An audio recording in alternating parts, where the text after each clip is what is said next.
Good morning, good morning. What's good, y'all? It's your boy ARP, and we are back here with the Sorry is True podcast.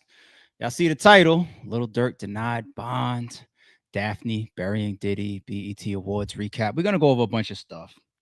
Of course, as always, you know how we do here, bright and early in the morning. Hope everybody's getting up and getting to it. This whole Lil Durk bond scenario. This is what his third attempt.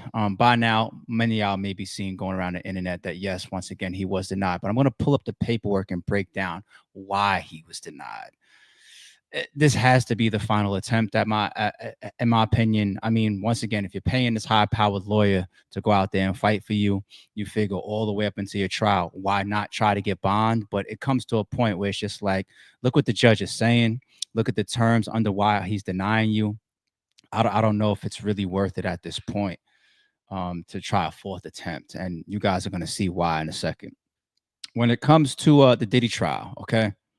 What are we at? Day 16 or something like that? Right? 17? I don't know. I lost count. I'm not even putting that in the titles anymore, as you see. Diddy trial, day 14. Like, I'm over it. I'm over it, right? We're pretty used and we're pretty all much settled into the trial at this point. But Daphne, still up there. And should I say allegedly? I'll say allegedly because she's testifying under pseudonym Jane, right? But allegedly, Daphne, 50 Cent's baby mother, she's up there. She's going to work. She's going to work. I mean, if we didn't have the hotel video of Diddy and Cassie, would we start saying that Daphne's testimony is getting just as bad as Cassie's? As far as the abuse, as far as the freak offs that the government is using to tie in the allegations of sex trafficking, as much as her involvement on all of this stuff that Diddy's being painted for. I mean, Cassie is the star witness, but Dassey is putting just as much, if not more, out there at this point, man. And is he still paying this girl's rent? It's fucking insane. So we'll go over that. We'll get into the court testimony of what she brought up, a lot of that breakdown and some of those highlights from yesterday. And we'll also go into the BET Awards. We'll go over some of the highlights from the BET Awards, nothing too crazy. I saw what Kendrick won. I saw some icon awards that went out. I saw who performed. He's in the thumbnail. Um, Maybe good timing. Is that good timing, right? For Lil Wayne? I don't know. We'll get there. We'll check a bunch of that out. So a bunch to go over, being that, especially I got to do a bunch of reading for y'all. So let me check this out. Shout out to the chat and everybody that's coming in. Let me see y'all real quick. Okay, I got our member and our mod Jay here. That means I'm definitely ready to work because I got mods ready to go. Shout out, I see you. Was good. Shout out to you as well. See our mod, you tried it 215 is in the building. Good morning, love. Appreciate you, of course. DMV dollar members in the building. Good morning. Good morning. I see a lot of checks and balances members in the building. My member K is here. Good morning, G. Oh, I got the homie three letter man in the building. He says, Happy born day again, my guy ARP. Thanks for being good peoples all these years, bro. Appreciate you. Thank you. Thank you, three. I really, really appreciate that, man. I really appreciate that. Real talk. Shout out to three letter man. I gotta come on your show. We gotta hang out for a few, do a little competition, do a little back and forth, do a little bit of arguing, do a little bit of breakdown for battle rap. Speaking of battle rap three, you just reminded me. I am gonna pull up the TBL second announcement and talk briefly about that after the BET Awards. So we'll get there too. Yeah, so shout out to the chat and everybody that's on their way in. I know it's bright and early for some, but obviously there's a bunch of us up and ready to go. So let's get to it. Let's get to it. First, let's start with Lil Durk. All right, I'm tired of starting off with the Diddy trial. let's go to Lil Durk first and foremost. All right. So he's denied bond. Let's see why. This was filed to his docket yesterday. This is a 5-pager, so this won't be too crazy, but let's see some of the notable stuff that we see here. Present, the Honorable Michael W. Fitzgerald, that's the judge. Okay, you got Rita Sanchez, the deputy clerk. You got the court reporter here. You have the AUSA here. A bunch of names there listed. You have the defendant, obviously, Dirk Banks. He was not present, but he is in custody, so he did not have to be in court for the actual judgment to come down, bond or not. But his lawyer was there. Defendant Drew Finland. That's the name that we know, right? Defended a bunch of hip hop folks in the past. Got a pretty reputable name. All right. Oh, he wasn't present either. All right. So I guess this is just a decision that came down by the judge. It's not like an all out court appearance, but okay. Proceedings in chambers, order denying defendant Dirks Bank's application for review of order, setting detention. Okay. Before the court are the following documents. So I'm not going to read all of this first piece. These are all the things that we already broke down prior, the things that Little Durk was proposing, the positions that he and his legal team were taking, some of the exhibits that they put on deck. We pretty much know all of that type of stuff, right? We understand why he went for his reconsideration for bail. Um, for lack of anything else, I would like to be outside, right, out on bond until my damn court date. But detail wise, I thought that they did a real good job.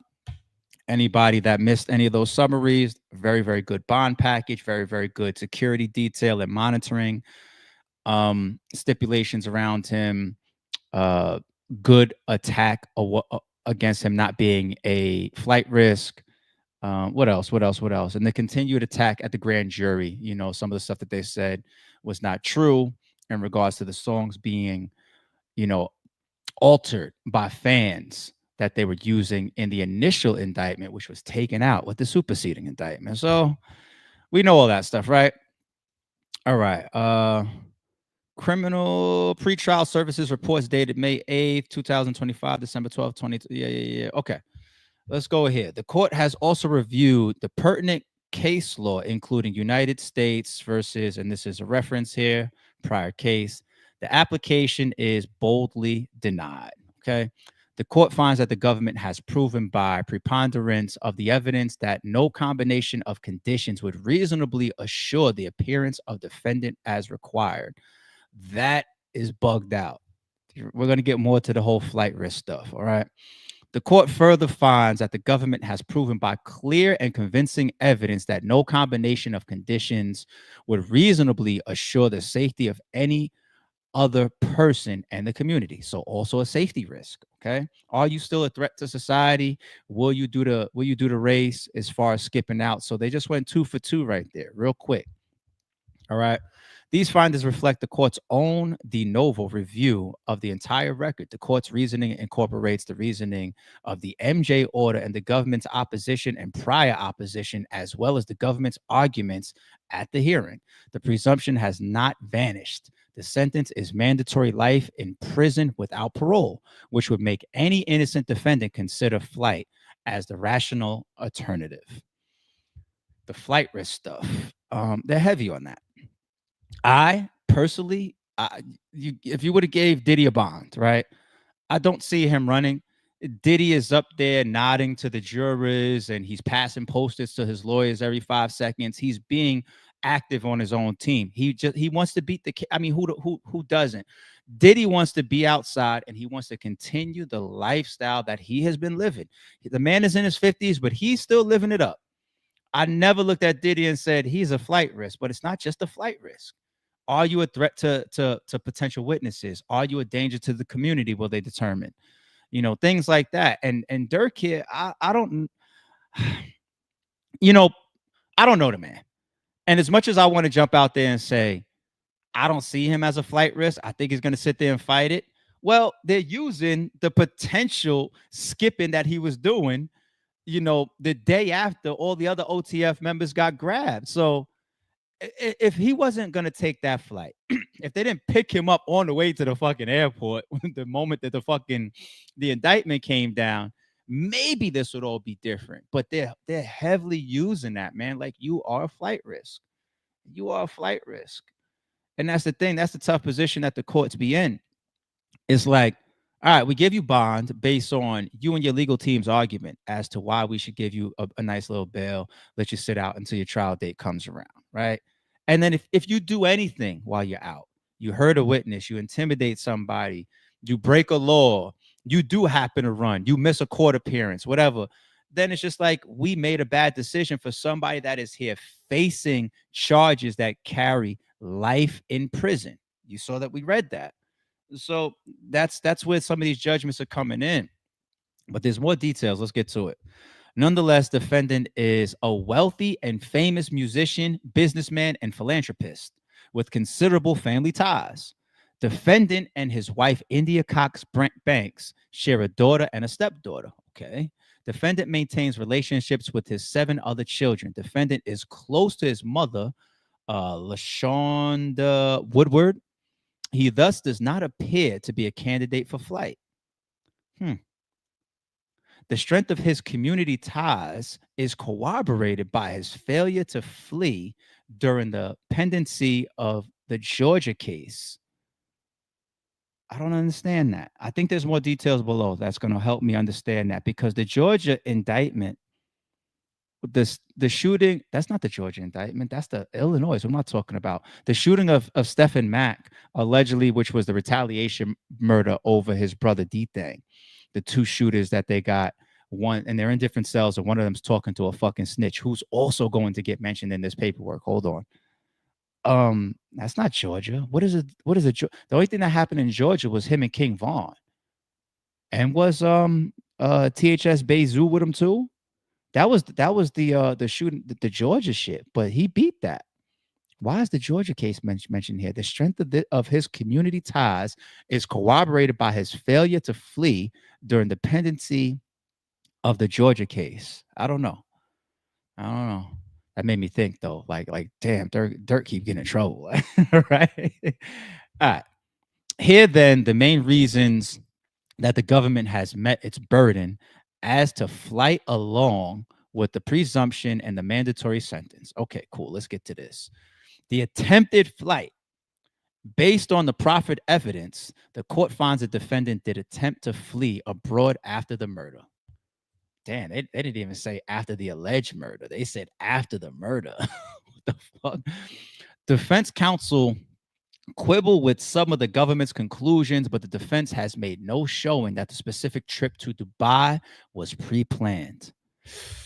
I never thought about that.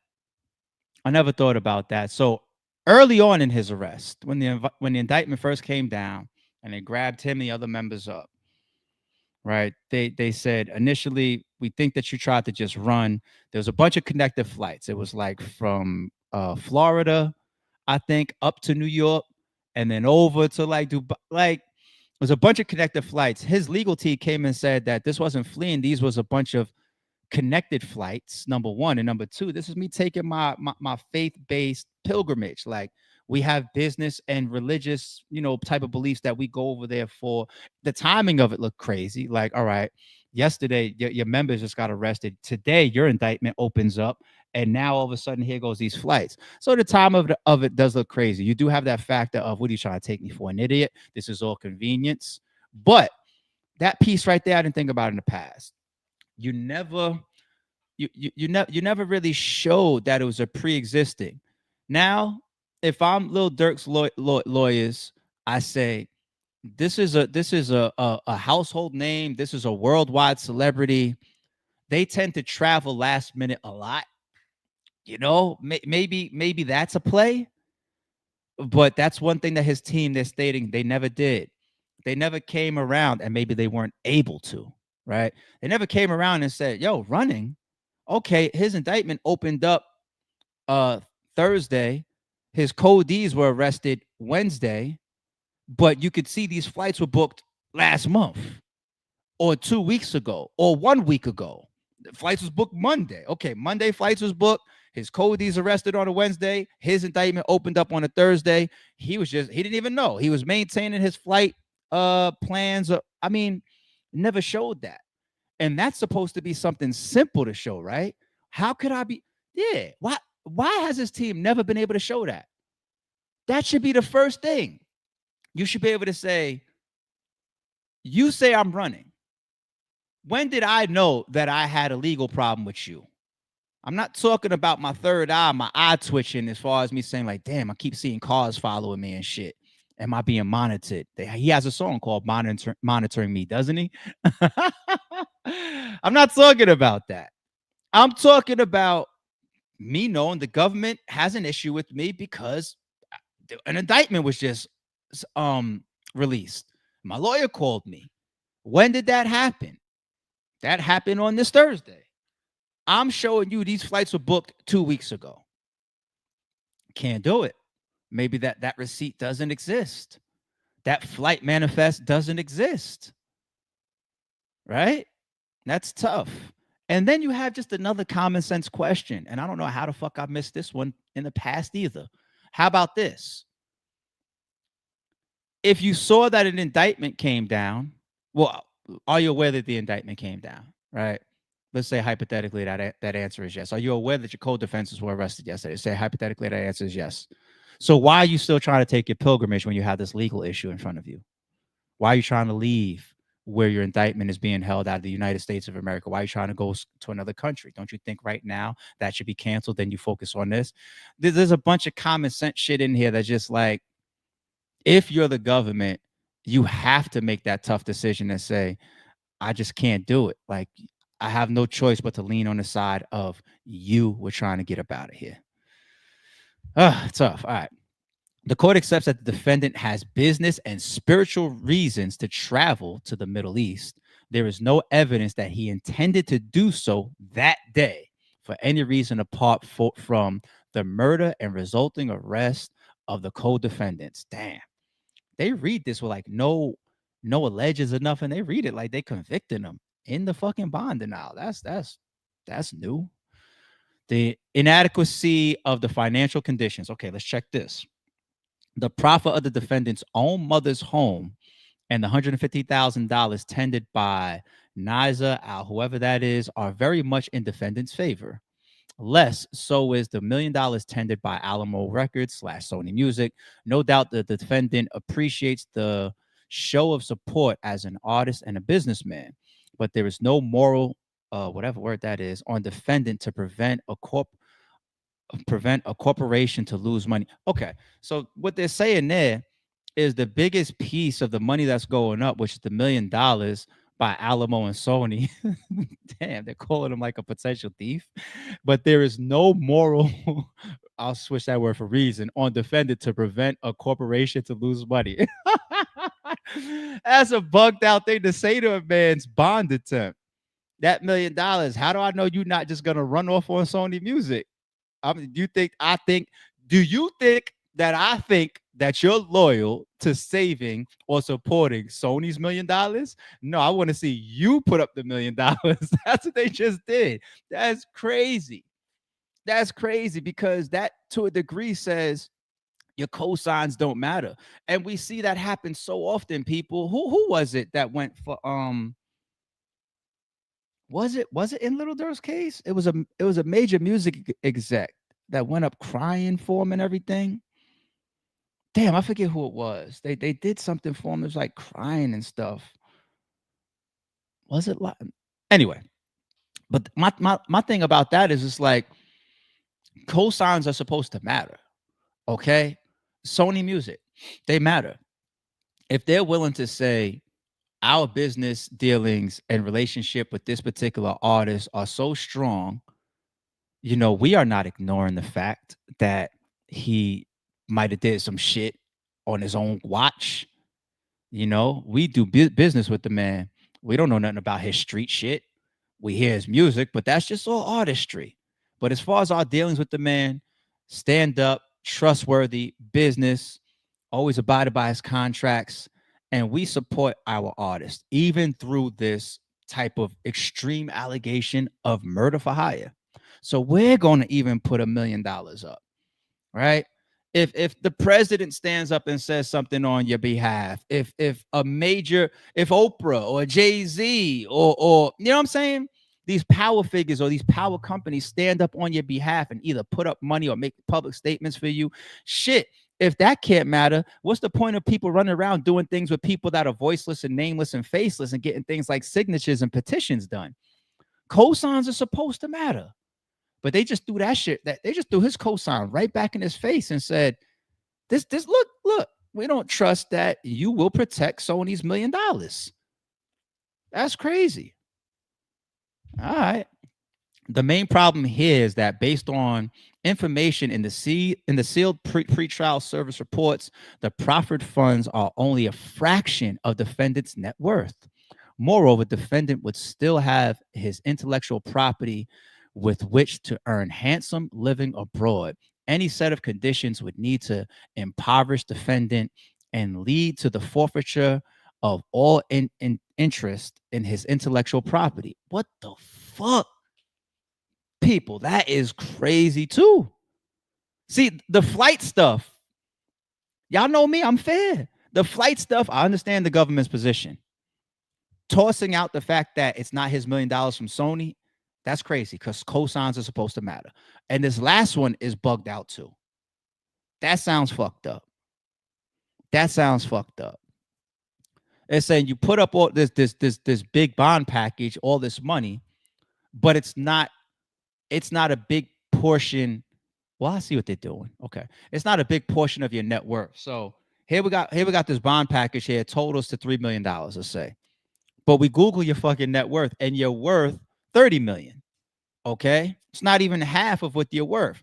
And then you could see what they're going at was his ability to actually get up out the country and still live and still earn. Because look, in the same thing, they tie in his intellectual property, saying that you don't have to tour, you don't have to drop an album, but you still have rights and to your music and things that will still earn you a check while you are anywhere in the world.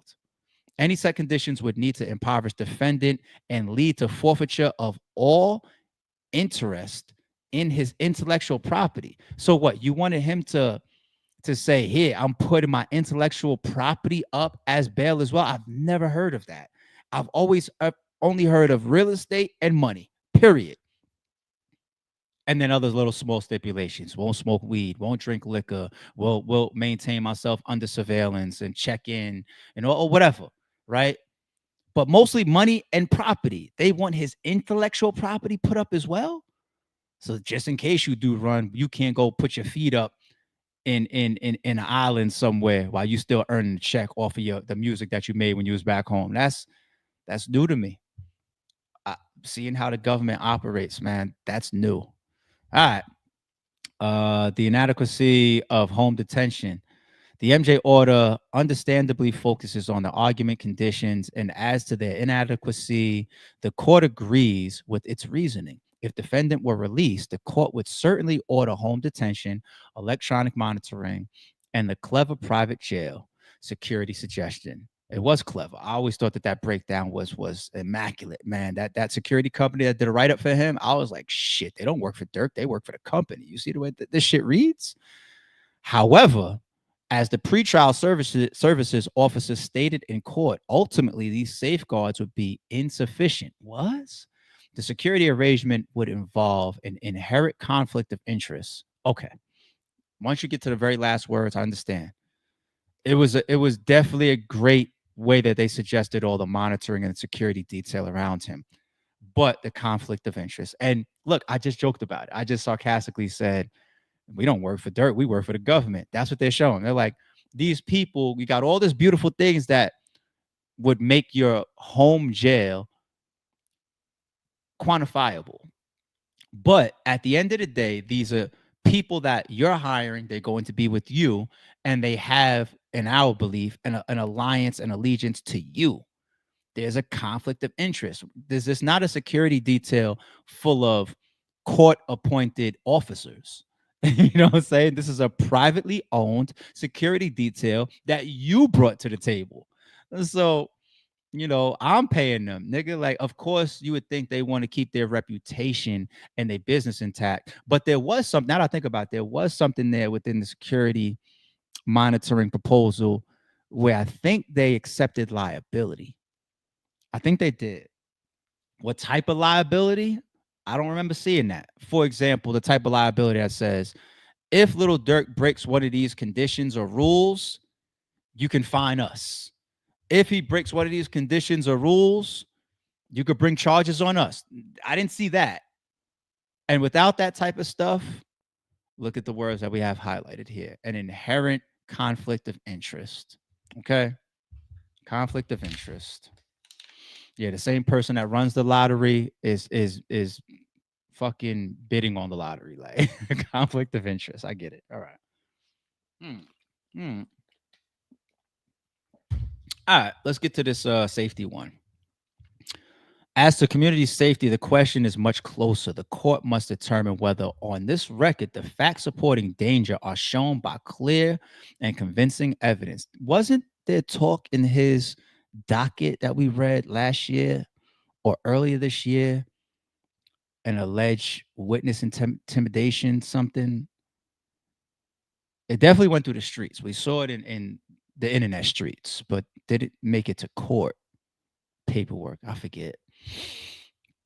To summarize, the evidence is the presumption, the nature of the alleged crime here, a plot against a perceived enemy. The statements of other witnesses with recipient knowledge of conduct relevant to this issue. Specifically, the government has proffered the statements from its prior opposition, Exhibits 1 and Exhibits 2. Exhibit 1 is the search warrant used in the Chicago case, United States versus Anthony Montgomery and Preston Powell. That's the Illinois shooting of Stephen Mack, allegedly the murder for hire in retaliation for Lil Durk's brother D-Thing. That's that one. All right. Which contains the highly pertinent statements of CHS1. Still to this day, that is being used against him. It's not going anywhere. CHS1, people, confidential human source, aka rat, aka snitch, aka informant, aka somebody that's working with the government. This person was in the cell acting as either he's acting on some Face Off type shit, you know, the movie Face Off. He's either in there acting as an inmate or he is a real inmate and he just started working for his own, you know, shave this off my sentence, whatever he got going on. He worked out a deal and he's in the cell with one of the alleged shooters from the Illinois shooting. And so it don't get any more closer to the fucking people that's being accused than that. You're in the cell with him. You're locked up with him, right? Jesus Christ. Exhibit 2 is the sealed warrant affidavit, which contains the highly pertinent statements of CW1 and Victim 1 at paragraphs 30 and 33.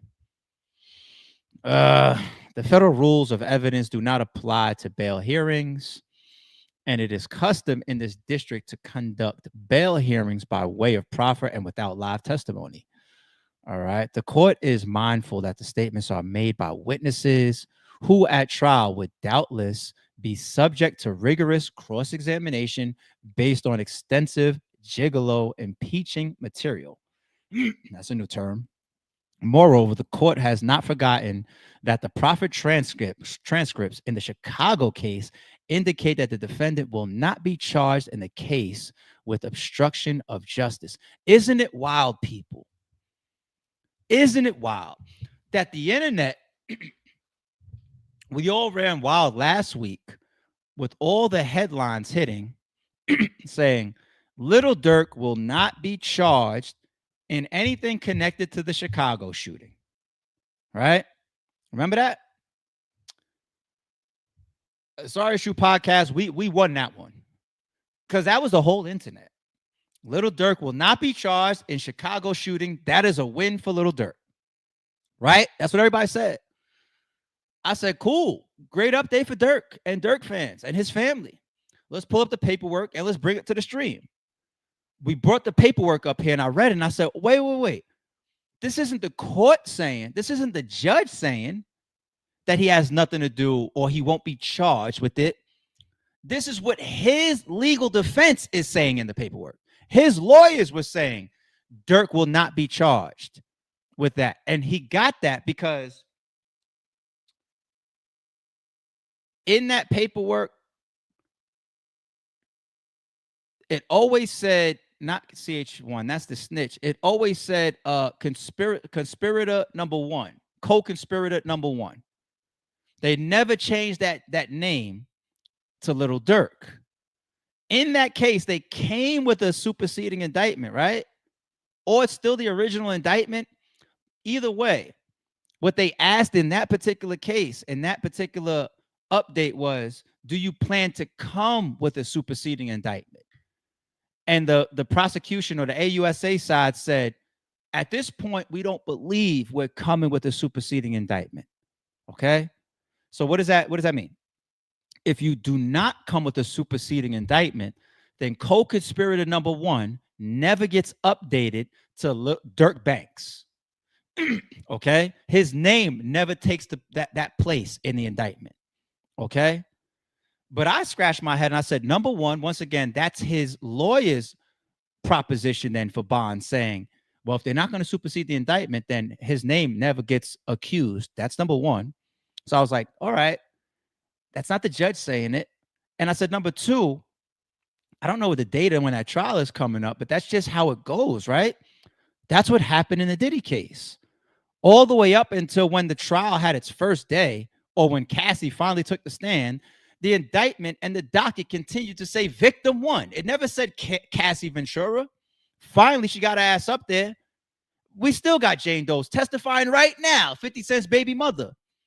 So I understand the lawyers play there. If you don't foresee yourself ever superseding, I want to then make the claim for bond that Dirk Banks is clear of this. But you have an informant. You have CHS1. And you have the two shooters, and you have all the evidence that's going to come with that case when those guys see trial. The guy is saying Lil Durk in the jail, the snitch. He's saying the famous rap, all that's already in the paperwork. The famous rapper paid for it. You know what I'm saying? So what makes anyone believe that Lil Durk's name is fully clear from that trial when it actually starts? It's not even clear right now, as per your informant. Right? So we are the ones that did a good job, I believe, of actually reading the black and white paperwork and saying, wait, this is his lawyer. This isn't the judge.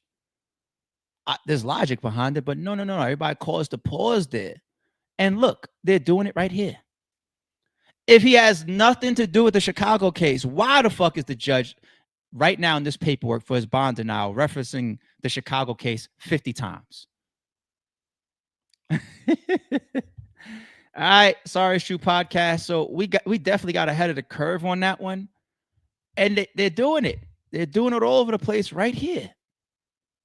Moreover, the court has not forgotten. What else do I need to read? Moreover, the court has not forgotten that the proffered transcripts in the Chicago case indicate that defendant will not be charged in that case with obstruction of justice. This court concludes de novo that the magistrate judge correctly determined that clear and convincing evidence supports the finding of danger. In particular, this court notes the following. Hello? All right, everything hangs together. The nature of the charges and the presumption both point to a danger in this case, not just the community at large. Likewise, the government's additional evidence points to a danger to anyone in this case who might testify against defendant. This case then contrasts where a punitive danger was, say, more drug trafficking, as the magistrate judge concluded defendant uses his money, influence, and power to endanger individuals whom he perceives as a threat. So the only thing that, to me, I'm just like, come on, man, like chill out, is since when are people not powerful from jail? That's why you claim Larry Hoover had to continue to sit there forever. You think his influence, and then all the way up until like last year is when he finally denounced his gang affiliation, right? Larry Hoover, publicly. Why did he do that? Is he reformed? Maybe. Is it more so I'm continuing to bid to get out? I think that's more the case, and I just don't get it. We see people call shots from jail all the time. You guys claim that Big Meech was doing that, calling shots from jail. We saw that in that paperwork read, right? With Tammy and all of that, right? Putting plays together through Tammy while she's outside and he's inside. Still putting together record deal moves and documentary. You know what I'm saying? Like, so if he's dangerous in there, like, I guess the only thing in between his level of danger when he's outside versus in there is the amount of communication. So if the communication that you have to get to the outside, what could you do? So you have your visits, right? Could say something during visiting. I don't know if that's being recorded right there on a spot. Obviously, you have your calls. You can't say shit on a fucking recorded federal jail phone call unless you're an idiot. You ain't writing shit. Even letters that come in, don't they open them and read them before they give them to the inmates, right? So yeah, it's not as easy to get that out, especially in a detailed manner of what you want done. I'm just saying, sometimes people could be doing things for him. Period. Somebody could read some paperwork, say, "Oh, look, they just named who CH1 is. All right, cool. Let's go get him." They're doing it on behalf of Dirk, then, right? Whether he sent it or not. So I just feel like somebody's influence that has a lot of money and a lot of people that's willing to move for him. That's the case whether you're free or in jail. Well, I shouldn't say free, out on bond, but I mean, it is what it is. All right. The inadequacy of the release conditions. The government correctly pointed out the proposed release conditions would not prevent defendant from engaging in criminal conduct to frustrate the prosecution of this case. The emotional statement at the bail hearing of the murder victim's mother is best understood as an expression of this common sense conclusion. We saw his father outside of the court last week speak on that. His father, Dirk's father, said, shout out to the judge. He was firm, but he was fair. And we're confident that this person's going to look at the details and we might have things go our way.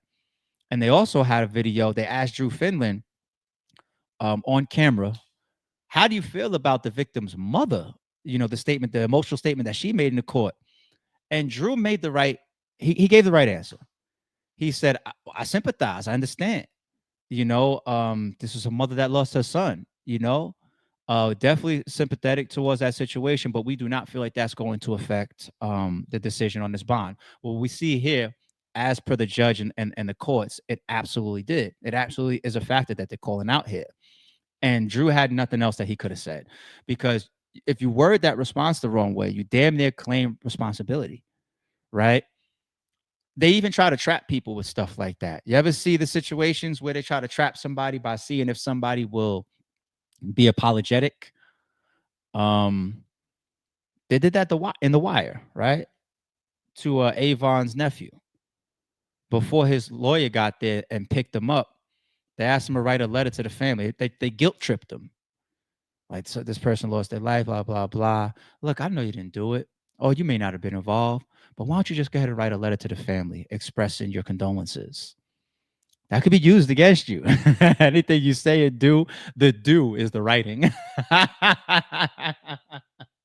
It's not just say, right? Verbally. So yeah, Drew knew it's just a perfect lawyer's answer because her life was lost. You don't get up there and you don't say something insensitive like, I don't know what the fuck she talking about. We ain't got nothing to do with that. You can't say that. And then you can't say anything that could be interpreted as an omission of guilt. Like, yeah, I'm sorry what happened to her son, but we didn't, it was an accident. You can't say nothing like that. You just got to accept it. Say, I'm sorry to hear about it. I could understand any parent feeling that way, but at the same time, my client is totally separated from that situation. It's bugged out to read this because it almost reads like decisions being made, you know? Anyway, all right. The emotional statement, yeah, okay. Likewise, the court views the proffered evidence of defendant's misuse of cell phones. There it goes again, the calls and everything. So they hit him on everything. They hit him on the flight risk. They hit him on the bond package, saying that that's not substantial enough. It's not all your money. It's not a big enough percentage of what you're worth. And you don't have your intellectual rights up, which is going to allow you to run and make money over there. As far as the flight stuff, you didn't prove to us when those flights were booked. We have reasons to believe it was all done around the same time. The indictments came down. I'm sorry, we're not buying it. It looks like you're running. Oh, yeah. As far as the victim's mother showing up, we do feel like you're a threat. As far as your power, your reach, your family, your money, your influence, yeah, we do feel like you're a threat to society still in the community. They hit them on everything. Yeah, and that closed it. That closed it out. Oh, that was a good summary, ARP. They hit them on everything. They hit them on everything. So Drew, I feel like from what we read, I think Drew Finland did a good job with his whole bail proposals. What, 3 times? But judge just ain't going. He ain't going. And uh, it feels fair what I just read. There's some stuff in there that we had some pause on, like, wait, what? Like the influence one, I'm just like, eh. And there's some other stuff in there. I was just like, come on, government, you're playing a little bit dirty there. But there's some other ones in there. It just feels undeniable in their response. So shout out to Dirk. Shout out to all his friends, his family, his fans. When it comes to his music, I'm a fan of Lil Durk. Huge fan of Lil Durk's music, but it looks like the counter from the government here was pretty strong, and they have the fucking final say, right? As far as whether we're gonna get this man bond or not. Um, I'd bet the first person that DMs me from the chat $50, that is the final bail attempt. You're gonna go for a fourth one? I just don't see it. I don't see it, especially with that read there. That's it. They kind of said things that were like finalized, but all right, chat. Let's skip over to Diddy and Daphne Joy, allegedly. Right? Daphne, man, you might as well write your book because you couldn't pay your rent. Diddy was paying your rent. You're back to OnlyFans, allegedly, right? That came out yesterday in court. Don't know what you've ever done. What do you do? It's still my question, other than be beautiful and be tied to celebrities and a ton of freak offs. What do you do, Daphne? Man, it almost makes me want to look up what was the agreement between 50 Cent and Daphne when they separated. They have a child together, so maybe there's some type of, I don't know if there's a payment plan that 50 and her worked out or something like that. Why did you need this 10 a month from Diddy supposedly, or else you would be homeless, allegedly? Like, 50 Cent rapped, have a baby by me, baby, be a millionaire. Because 50 Cent knows, like, if a chick got me, she got me. Like, and she got you. She got you. I don't know if it's her face, her body, her look, her culture, her nationality, but she obviously didn't have too much going on. Before I get into this read, I'll say one more thing prejudging about Daphne. All right. I'll say this. Um, I am, unless there's details I don't know, I'm a fan of 50 Cent's ex girlfriend. All right. First of all, she's beautiful as shit. I'm not talking about Daphne. I'm talking about the one that they saw getting in the truck with Travis Scott. And Rick Ross was trolling I mean 50 over that. Why? Because when every time I went to her Instagram, it's sexy as shit, but it has a classy element to it. She's not the casual, I'm twerking and shaking ass and looking for somebody to DM me a price to come fuck on me. She doesn't present that. But then they both already put out the story about how they met, how she kind of like she put her foot down in certain things with 50 Cent. Like, nigga, I know you 50 Cent. But hey, I'm finna, come pick. No, you're not gonna do that. We're gonna meet here. Like, she did things that was just like sturdy. And I believe she's a career woman. I don't know if she's in law or something like that, but she has her own world. She has her own thing going on. You're just a beautiful woman that's coming to the table. You're headstrong. So it seemed from what I saw publicly. And I like that. I like that. You don't just label a woman like that a gold digger. This Daphne girl, never knew nothing about her. And now we're hearing all this shit in the trial, and it's just like, 50, what was you dating? You know, just a fucking model again. Like, and it's cool. There's a lot of models out there that are great women, beautiful inside and out. But god damn, like, this trial got Shorty looking like just another one, just another face and long hair. That's it. That's it. You millionaires and billionaires need to do a better job fielding your fucking spouse. We the ones down here, all the way down here on the ground, that's supposed to be making them type of mistakes. No, you guys are supposed to be way more cautious with your money and your assets and your life and your reputations and your brands. What the fuck? All right. Jane. How long we gonna call this girl Jane? The fuck? That's annoying at this point, right? I'm still saying victim one too, huh? Okay. Hmm. Whatever. Jane returns to the stand. How many days is this for her? Is this her third day? Are we going to get to the point where we say she did testify more than Cassie? Is this her third day? All right. Former girlfriend of Sean Combs testifying under the pseudonym Jane. We know that. She's wearing a white jacket. Okay. She's back. Jane says she warned Diddy, I don't want to be your hoe for the millionth time. Oh my God. The fucking caption right off rip annoys me. Why, people? There's one word. It's one word. Who can guess it? One word that annoys me. Anybody see it? I get triggered very easily with stupid shit, people. It's this word right here. Millionth.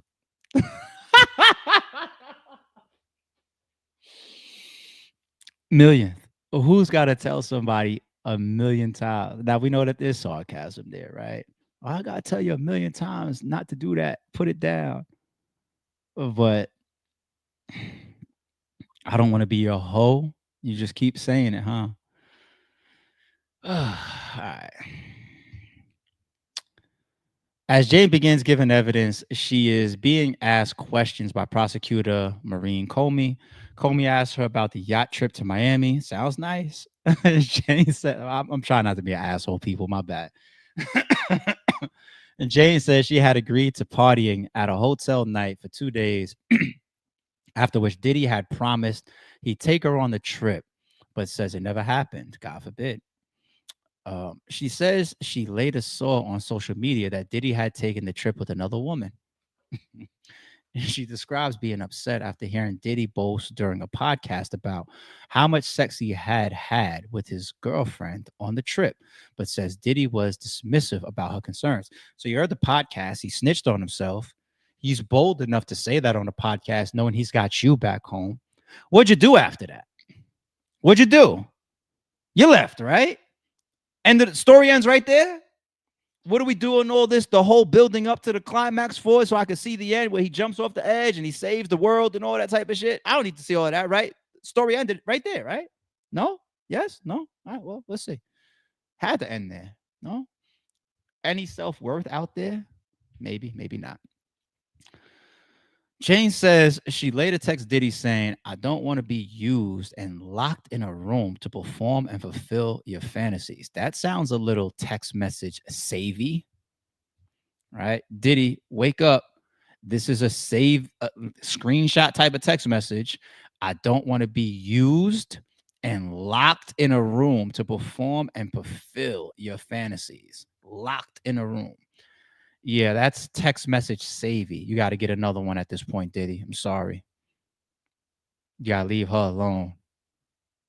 That's that girl Gabby texting Shannon saying no means no. When did we start talking like this? This is a weird text. I ain't replying to this. Another text to him says she didn't want to come to New York to be a hoe for the millionth time. A text back from Diddy. A text back from Diddy denies sleeping with the other woman on the trip and says, "I'm tired of your false accusations. Don't fuck with me. I didn't have sex with anyone. Well, both of y'all shut the fuck up." I'm doing things that make me feel disgusting with myself, Jane tells jury. Last week, we learned that Diddy was still paying Jane's rent. She has lived in her home for over 2 years, describing her feelings over her house. She tells the jury she had begun to feel guilt trippy things. She says the agreement made me feel like I had to perform sex for housing. There you go. That's that all out working for the government shit right there. I mean, she's a civilian, so, but that's like people don't think like that while they're in it, right? She wasn't planted. Everybody chill out. But damn, the agreement made me feel like I had to perform sex for housing. Sex for housing. Like who talks like that? Sex for housing. She's also up there trying to save her reputation. I mean, your reputation is done. There will be some fool in the industry because you're beautiful, and they could also have their own personal claim to fame. I fucked the girl that was fucking Diddy, or is on a Diddy trial, or got a baby mother with 50 Cent. There's a million guys that think like that and move like that. And once again, she is beautiful. And she's trying to get away with this shit by being fucking Jane up there and keeping her face out of the sketches. Right? She's trying. But sex for housing, she's done. You're supposed to be done. Jane says she didn't want to feel obligated to have sex with Diddy to put a roof over my head. She writes in messages to Diddy that she is doing things that make me feel disgusting with myself. Going to say, I don't want to keep feeling like this anymore. Jane says she sent that message to both Diddy's two phones to make sure he got the message. Diddy replies to her, girl, stop. Why are you homeless without Diddy paying your rent? Why is that? Or if I'm cross-examination, one thing I bring up, I ain't gonna lie, 50 Cent, your name ain't in the clear. I'm asking that. Brian Steele is coming right to the fucking stand, and I'm looking her in the eyes and I'm saying, do you have any children? Yeah. How many children do you have? I have one. Boy or a girl? I have a son. Oh, congratulations. Um, the father of your child. That's Diddy? No. Uh, who's the father of your child? Curtis Jackson. And then now we could definitely stop the Jane stuff, right? When she says that. Curtis Jackson. Curtis Jackson. You mean worldly known as 50 Cent? Yes. How old is your son? 6. It looks kind of big, right? 6, 7. Okay. And before meeting Diddy. Oh, wait, as a matter of fact, hold on. While you were with 50 Cent, were you also engaged in these freak offs and sleeping with Diddy? She's gonna say no, whether that's the truth or not. She's gonna say no. She's gonna say no. God forbid I look like a cheater on 50 Cent. She's gonna say no. Okay. So after your breakup and separation from 50 Cent, where'd you live? Murder Mook to Amber Rose question once again, 2 days in a row. What did you do? What do you do? Um, and there lies where the jury got to start going like this. Yeah. Okay. That is a valid question. Because life did not begin when you fucking met Diddy. You was a whole adult, you was a whole mother, and you has a whole relationship tied to a nigga that raps, have a baby by me, baby, be a millionaire. So why the fuck are you up here telling the world and telling the court that I felt like my sex was tied to housing? All I care about is where did you live before Diddy? That means Diddy didn't find you on the street and say, you never lived in a house before.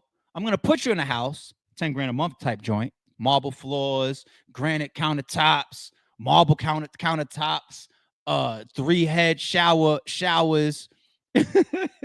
I mean, 10 grand, once again, gets you some shit. 10 grand a month gets you some shit. So I took you off the corner. I put you in that because you're beautiful, and also because I was just being vindictive to my enemy, my arch nemesis 50 Cent. Cool. Then you know what, shorty, I'll hear you out. I'm just gonna say, Diddy, you's a fucking clown. You went and you grabbed a homeless person off the street. I don't know if that should be your caliber of dealings, considering who you are. It's not what happened.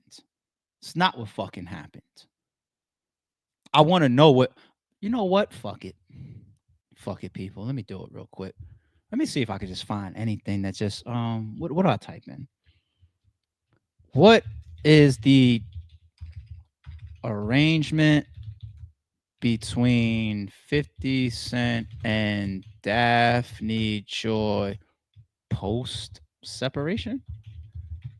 Google's shitty. If I put this in Chat GPT, I know I'd get something. I don't feel like going over Chat GPT. Why Diddy lawsuit have 50 Cent fuels rumors his baby mama? Okay, 50 Cent Daphne entangled in a fallout from Diddy lawsuit. That's March 29th. Daphne, a model, embroiled in a custody battle with an ex-boyfriend. Is their custody battle not settled? Is that why she's broke? Is that why? 50 Cent 50 Cent denies Daphne Joy's R allegation after trolling her over mention in Diddy lawsuit. Oh, I might have to take that back. I might have to take some of my harsh statements back. Daphne Joy, a model embroiled in a custody battle with ex-boyfriend 50 Cent, accused her. Well, I could take half of it back. Accused the rapper of R and trolled her over being labeled a sex worker in a lawsuit against Sean Diddy Combs. That was when Cassie shit dropped, I think, right? No? The GU and MC promptly denied accusation. Yeah, so he was trying to use that as fuel within his custody battle. And like I told you yesterday, custody battles, unfortunately, ain't always about the kids. It's about who's going to have to pay what. Okay. That was part of the federal probe into Diddy. Okay. All right. So, you know what? I'll split my prior comments, and this is what I would say. I would say it seems that they may still be in a custody battle. I don't know if a ruling has came down that says 50 Cent, we are ordering you to pay Daphne Joy $10,000, $15,000 a month. You guys have a kid together, whatever. They may still be in a battle, which is why 50 Cent continues to troll her and take pictures and try to show the courts this type of shit. She's not a fitting mother. That's what he's trying to do. All right. But still, at the same token, I say, how about this? Let me just do this real quick. How old is Daphne Joy? She's 38. She's an 80s baby. She's 38. Hold on. When did Daphne Joy meet 50 Cent? Daphne Joy and 50 Cent dated between 2011 and 2012. So 13 years ago, let's say. What's 38 minus 13? 25, 20. She was in her 20s. Okay. It is possible that I might have to retract some of what I said. I mean, put it this way. I mean, it's still an adult, but it's very, very possible that you're this beautiful model. You're in your early to mid 20s, never got off your feet. Here comes 50 Cent. They dated since 2012. How old is his son with her? How old is his son? Hold on. How old is 50 Cent's second son? Second son. Second son is 12 years old. Damn, I said 6, 7. He's 12 now. So she's 38. 28 and then minus 2, 26. So they had the kid when she was 26 years old. How old is 50 Cent now? He's 50. He's 50 now, right? Yeah, you got some years on yours too, 50. Yours a little bit younger than you too. But all right. So she was 26 when they had their kid. She could have just, that's an adult, 26 years old. You can't live at home with your parents, right? You're not supposed, well, you can't. You're not supposed to. You know, if you're 26 years old, you stay with mommy and daddy, you're not on the right track. He's a grown ass fucking adult. You know, college years is start normally from like 18 through what, 21, whatever, 18 through 22 on average. 26. There is a lot of things that indicate that she wasn't never really on nothing. 50 Cent came along, had a kid with her. The boy is already 12 years old. So y'all had y'all situation for that amount of time. You and 50 Cent go y'all separate ways. Here you are drifting because you really don't got nothing going on. And you never did. You never got to that point in life where you had something going on. And here goes your custody battle with 50. And until that gets figured out, you really are broke as shit. And then here goes Diddy. He captain saves you. Plus, he also got a thing against 50. Here's 10 grand a month. That's what it looks like as far as her last 15-year timeline, because she's 38 years old now. All right. Jane says she sent that message to both of Diddy's phones. Okay.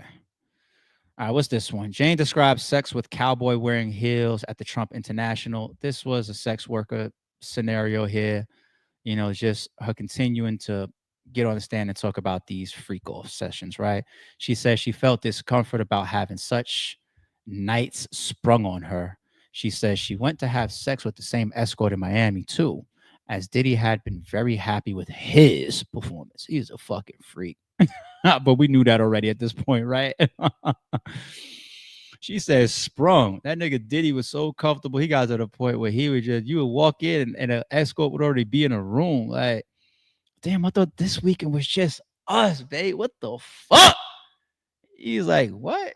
Bitch, you know how we do. I know you ain't think that it wasn't gonna be at least three of us. Yeah, this boy is crazy. All right, what's this one?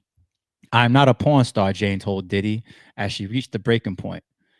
Sounds a little screenshotty once again. The following month, in October 2023, Jane says she was reaching a breaking point over Diddy's sexual demands. 2023. It took a while for her to get there, but hey, it happens. She said she responded to a text he sent to saying he was missing her by saying, call someone else. I don't want to be trapped performing loveless, cold sex. So what did you do? All right. She describes feeling frustrated at the pressure she felt was on her to earn love, respect, and romance from Diddy. Still trying to be the love of his life this whole time, huh? Yo, what woman? You see, now here, let me say this real quick. The thing with Cassie, they met when she was super like 19 or some shit, right? Like, so you could say once again, she was completely molded on some child, young, dumb, whatever, right? This girl is an 80s baby. She's 38 now. You met 50 in your 20s. You have a 12-year-old son. You've been a mother for a whole 12 years. A whole 12 years. You have experience. You have experience. Because you ain't do none of this shit with 50 Cent. You can't convince me. You did any of this shit with 50 Cent. So post 50, if you are dealing with not just Diddy, any man, and you think that this is the way to find and to create love and a bond with that man, I ain't buying it. I ain't buying it. You not Cassie, you not 19 years old. And before you know it, dude is like, hey, let me show you this freak off thing that I like to do. And you're like, okay, well, if this is what it takes for us to be together, for me to get this ring on my finger, okay, let's do it. No, shit, you was already from a let's say a hoe. I'm not gonna call Daphne a hoe. Well, maybe I should, but from a hoe standpoint, you was already a winner, right? You could land a billionaire. You already done landed a 50 Cent, had a baby by him and all, you know what I'm saying? So your confidence should be there. It should be that. 50 Cent didn't make you do freak offs to be with him or to have a child. And then you want to convince me that you felt this was the right path. It sounds like you're willing to do anything to continue to be just like, just like fucking Cassie shit. Didn't she have that testimony where her homegirl was like, yo, you should leave him. You should leave Diddy. And she said to, what did she say? She said some shit like, but Jay-Z is already taken. Right? Right? Like that shit was crazy to say. Like Jay-Z is already taken. You just gotta have the moguls and the billionaires, and you know, the trainer works out when you got the $20 million and all that shit, but or he got you pregnant. I don't know how that happened. You know, because she got her Michael B. Jordan, she got her Kid Cudi, she got her Diddy's, she got the sports figures that Cassie, because once again, Cassie had her roster. She moved around, she did her thing, she got her money's worth as far as swinging in the industry. Okay, but that's the thing about it. We always see these fucking celebrities stay with celebrities. They go from celebrity to celebrities. Why is that? No average, regular, or unfamous person could make you feel the same, could do the same for you, right?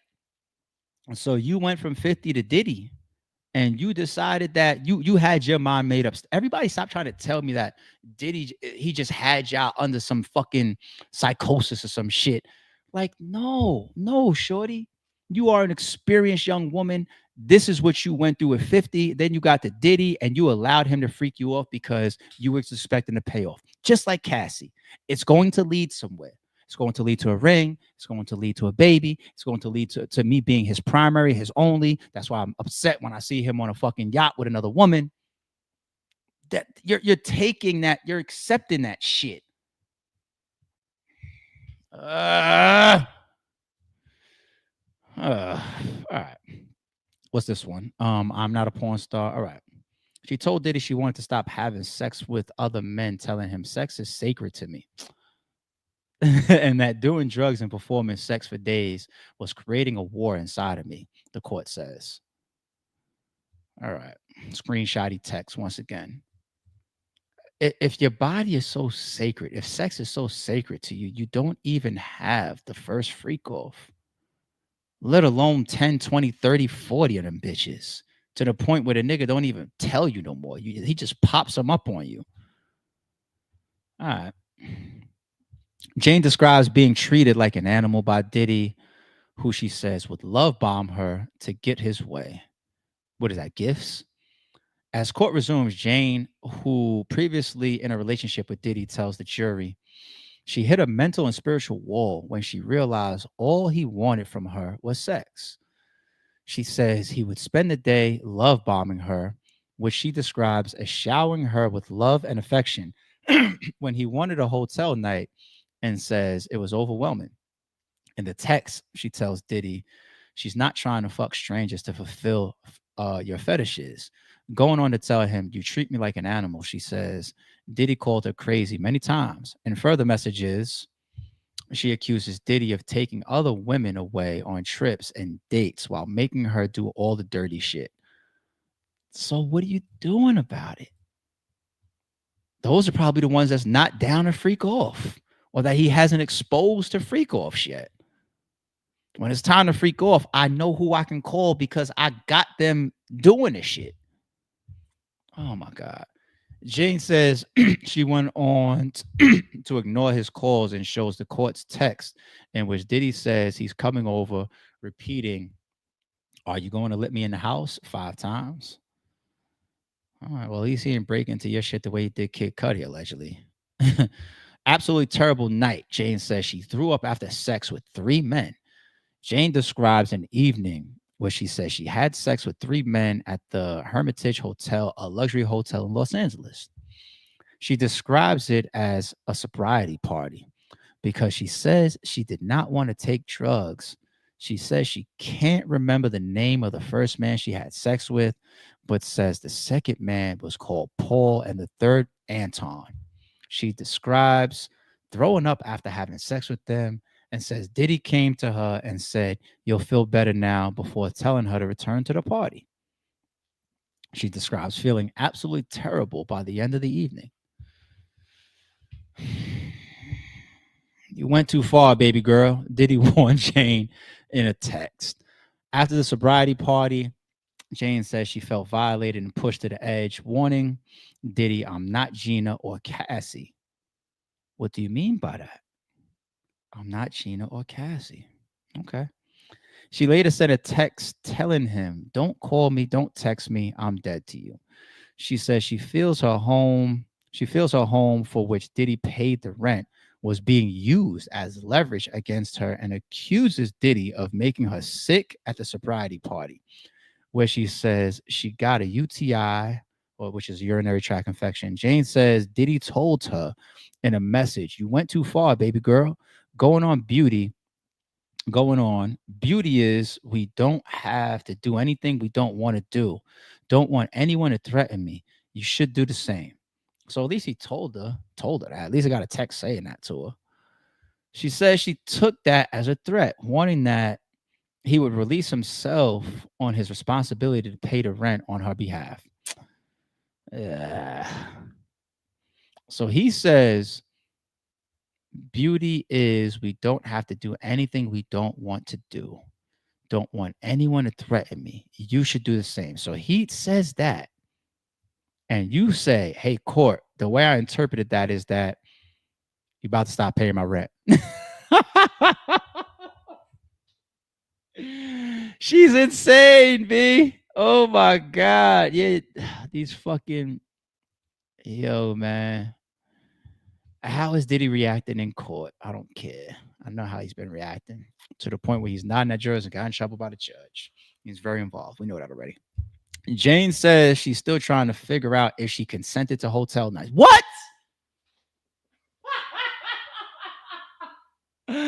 Yo,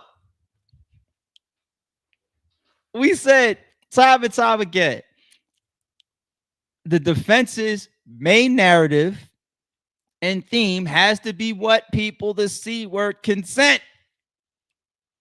You get this girl up there on the stand, and she says, what?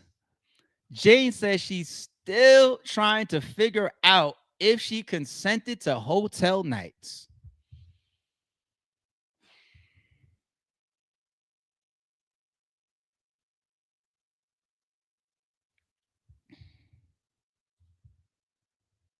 Is there for some people, okay? For some people, there's only two. There's I was hard or it happened. For some people, there's only two: force or not by force. Because that's what I'm doing if I'm Brian Steele. Consent. You're not sure whether you consented or not. Okay, so let me parallel both of those. Was it forced or not? Well, I felt forced because he wasn't going to pay my. No, no, no, no, no, no, no. I'm not talking about your interpretations because your interpretations could be different than the next person's interpretations, i.e., Diddy. I'm talking about physically, love. Were you physically forced? Will you get up here on the stand and say that Diddy argued you or had you argued? Are you going to say that or not? Yo, she's still trying to figure out. She said, I got to read this one. Jane says she told Diddy many times that she didn't want to take part in hotel nights. In text, she tells him that while she went along with them to please him, here we go, using that scapegoat. The government got these girls talking a certain way on these stands, don't they? I only did it to please him. She really wanted the nights to be over, writing, I'd push through to perform and be exhausted, pray to be in bed and finish the night. The only thing I looked forward to was in bed, cuddled with you. Yo, 50, man. I don't care if 50 trolls acting like he cool or not, yo. This shit hurts. This shit hurts. 50, cut it out, man. Cut it out, 50. That's why you want him in jail. Yo, she describes Diddy giving her pep talks to persuade her, telling him in a message, I love you so much. I need to take a pause. I'm sorry. I just want to get better and feel like myself again. Jane is asked to describe watching the sex videos back and says, I saw me being high. I was following a pattern, the pattern that I thought he wanted to see. It was like a show over and over again. While she says Diddy would tell her she had consented to her actions, when asked by defense lawyer Comey if she was consenting, she says, I'm still trying to figure that out.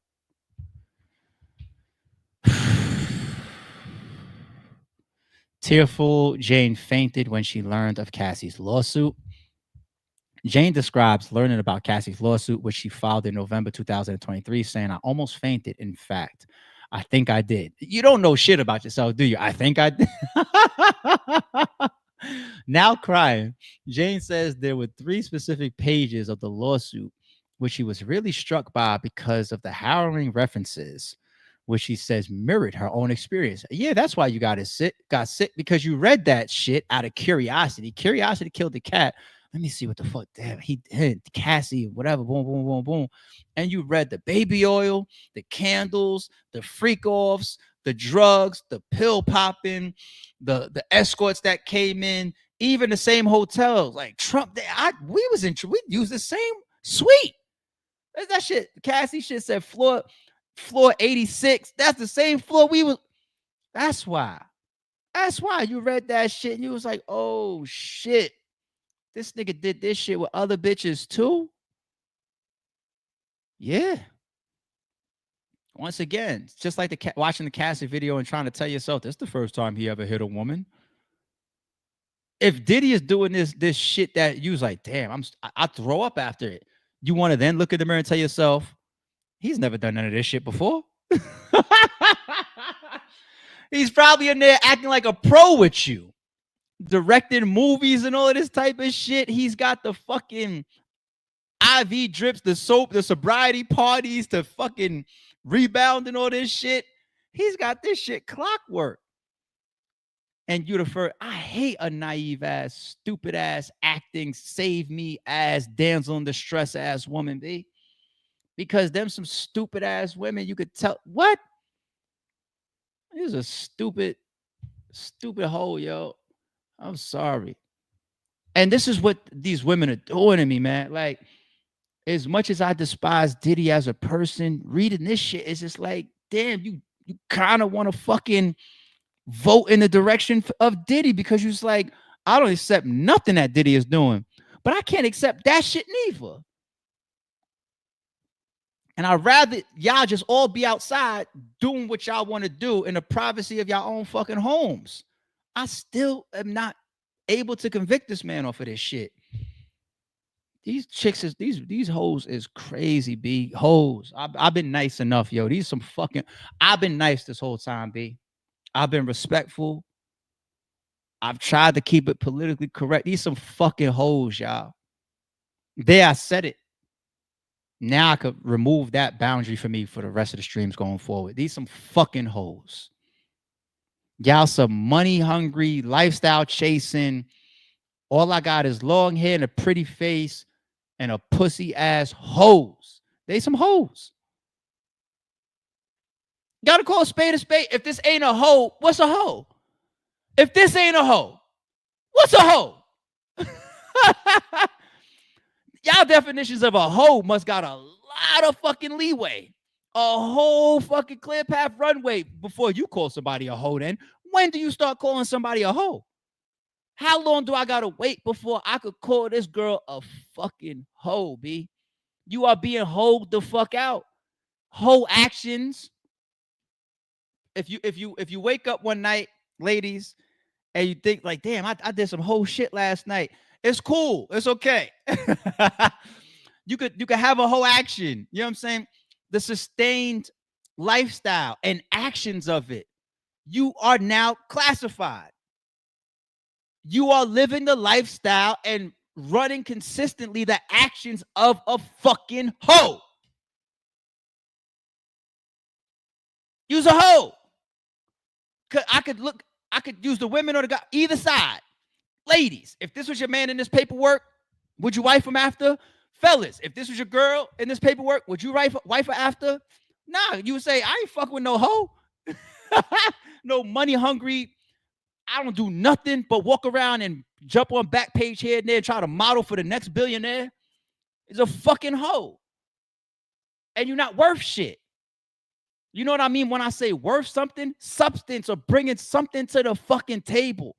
No, you don't got to go dollar for dollar with me. Just bring something to the fucking table. Something. Other than your pretty face and your pussy. Bring something to the fucking table.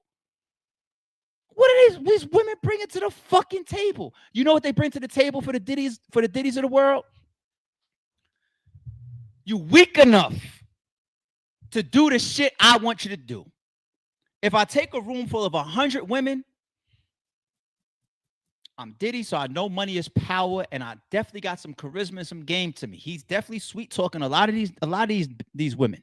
He definitely is. But if I just take 100 casual women and put them in a room and say, look at the shit that we doing in these freak offs.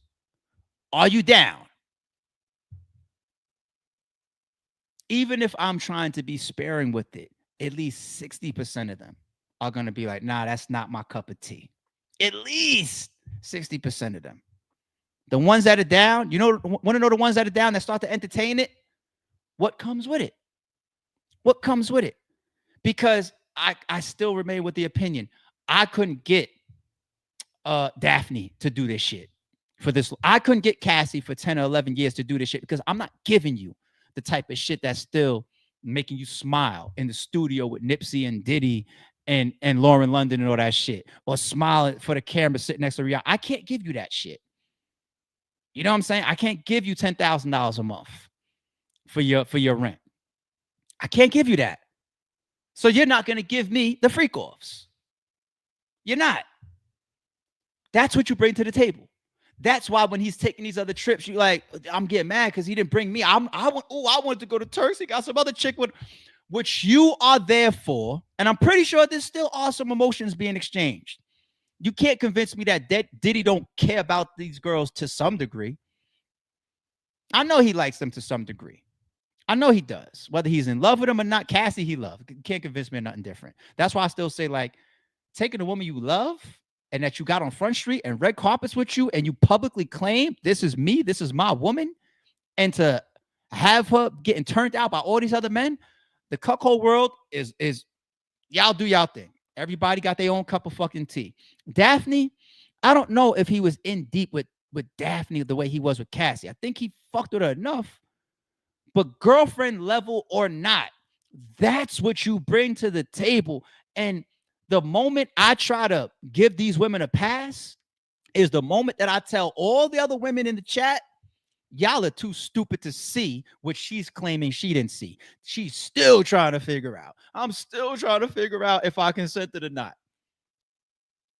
Then I got to call you. I just got to be that type of guy. Say all these women out here, all these women are stupid.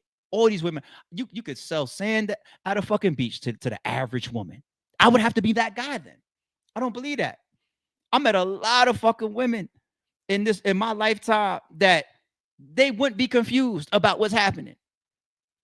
They would not be confused for 6 months, a year, 2 years of why you just saw him on a podcast saying, yeah, I was fucking my girlfriend. And you watching that and like, oh shit, this nigga bold as shit. While you was back home and you like, damn, I wanted to go to Miami. He left me in Miami. And you figuring out, and you it's your text. Your text messages are saying it. I don't, for the millionth time, want to be your sex thing and locked in these rooms. You're saying it. So that means you understand what you are then to him. If you can text that, then you identified it, which means that is what Diddy interprets you as. Because you texted to him. You're just the freak off chick. That's what you're telling him. You feel that you are. Hello. But then you're going to tell me on the stand, you still trying to figure shit out. The convenience. The convenience. Ooh, the government's playing a dirty game. They got some actors up on the stand. I don't even believe the crying no more, shorty. I'm sorry. I'm at that point, Daphne. I don't even believe the crying anymore. You a hoe. You can't erase what you are. Sorry, you got a son out here, 12-year-old out here. Hopefully he doesn't go back and read this trial one day or see this shit one day. Or go read fucking inner city press's tweets about the things that you have done. That's another layer, people. You not even the 19-year-old impressionable cat. You 38 now. You got a 12-year-old son. You've been a whole mother for 12 years. You're not even a new mother. You got a 12-year-old B, depending on when that kid's birthday is, about to be a teenager. You got a whole 12-year-old out here as a mother, and this is the shit you are saying on the stand, and you want me to get on a podcast and call this woman something other than a fucking hoe.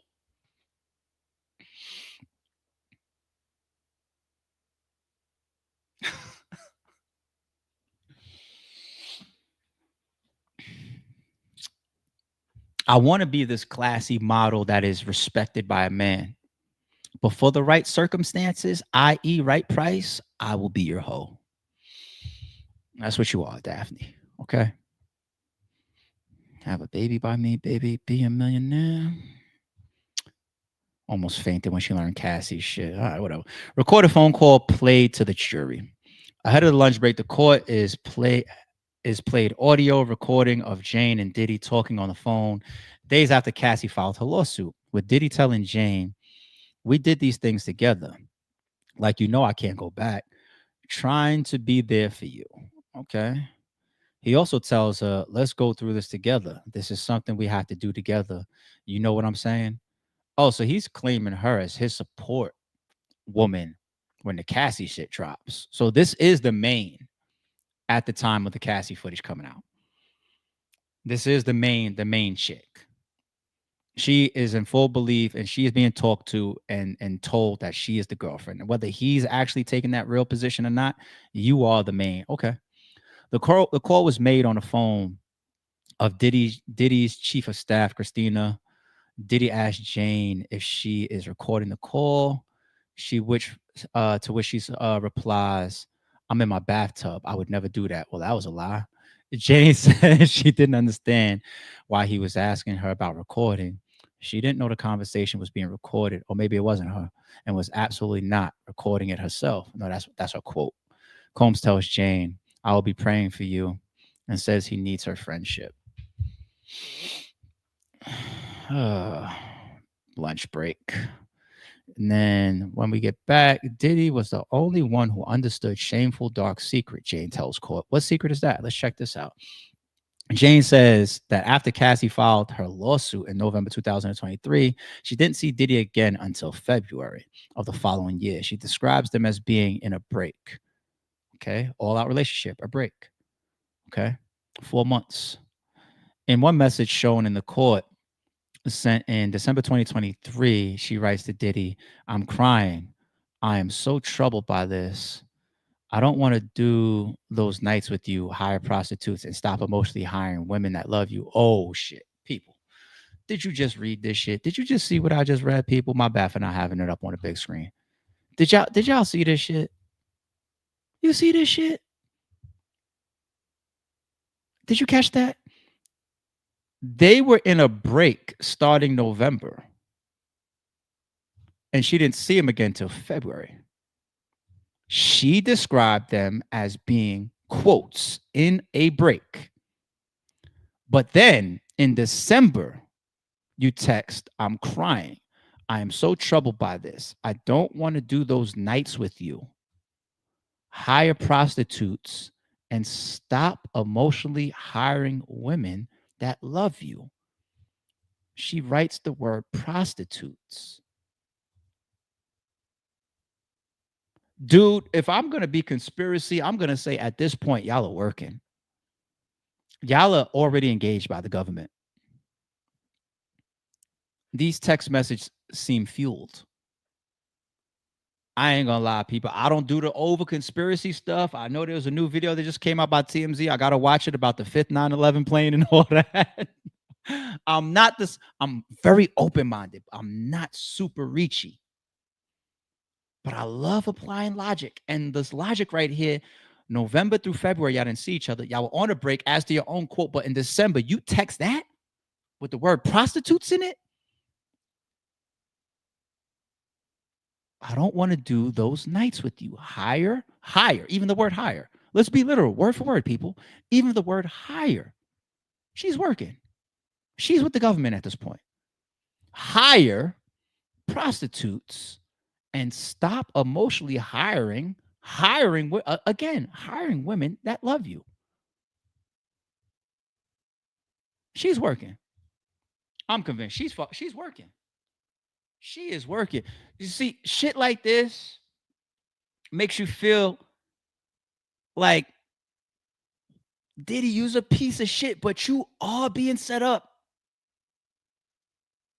You are. Y'all on a break and you text that type of wording. She's working. She's fucking working, people. Wow. In the messages, Diddy repeatedly asks if Jane is seeing anyone else and asks if she is recording calls. He knows it. He knows it. He knows the temperature and the vibe of the shit is off. All of a sudden, you keep asking if she's recording you. He knows. He may have still fucked up, but he knows. She tells the defense that she was not trying to set Diddy up. All I had to do was keep reading. Oh my God. Sorry, it's true podcast. When we got it, we got it. What? She tells the defense that she was not trying to set Diddy up and says she has filed no lawsuit against him. Is it on the way? Jay says she felt manipulated and violated by Diddy, but that he was the only one who understood her shameful, dark secret. She says, in between texts, Diddy would FaceTime her saying, just charge me, which she says she understood as Diddy asking her to come up with some sort of figure of money to make peace with the situation. She says that for 3 years, she turned down relationships and work opportunities. Here you go. Here it is right here. She turned down relationships and work opportunities, saying she wanted 100K a year. There you go. 10K a month for rent and 450 to move on from the resentment of feeling heartbroken and drugged.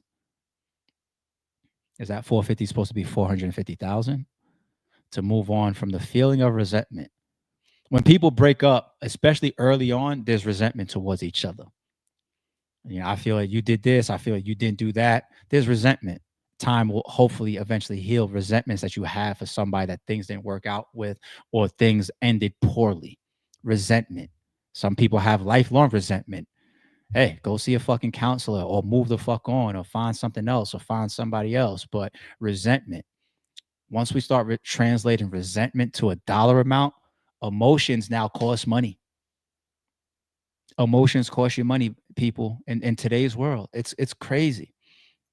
Jane says Diddy later accused her of being a con artist and said he would call the police. Oh, that's him at this point fighting back on record. Because he's like, yo, I think you recorded me and some of these text messages, you talking about hired prostitutes. Well, you know what? You want to play that game? I got lawyers too. I think you conned me, bitch. Oh my God. This shit is insane. Fucking insane. Jane says she considered ending it all during evil and dark times. So you's a whole mother out here, but Diddy got you ready to commit that. I'll take it easy on that. I know that could be sensitive, so I'll chill out. Jane reads the sensitive message to the court in which he says she is going to off herself. She writes, "You're done with me. I hate my life." Diddy answers, "Breathe. Goodbye." Oh shit, that's cold. I was trying to be cool. I was trying to be nice, chat. I really was trying. Yeah. Read it again. Yo, Jane reads a text message to the court in which she says she's going to off herself. She writes, "You're done with me? I hate my life." You's a whole mother out here once again, by the way. You got a little son to live for, but that's not even with this man. But anyway, Diddy answers, "Breathe. Dot, dot, dot. Goodbye." Oh, shit. Diddy, you's a cold nigga, man. Yo, are we gonna continue to reference Ike, or is from now this point, this trial forward, is it gonna be Diddy going forward? B, Ike, I'm sorry, you don't hold the title anymore. B, and nigga said, "Breathe, goodbye." Oh shit. Jane says she just wants to, okay, and which Diddy doesn't reply. Oh, she didn't even reply. She writes, "You will break me." Jane, who is crying now, describes that time in her life as evil and dark. 50s got, oh my God. Oh my, like imagine like 50, Diddy beating his case and like subbing 50. Like, your girl literally want to die over me. Like literally, like, see what I did to her? So I did to the mother of your son. And you want to know what's even crazier, chat?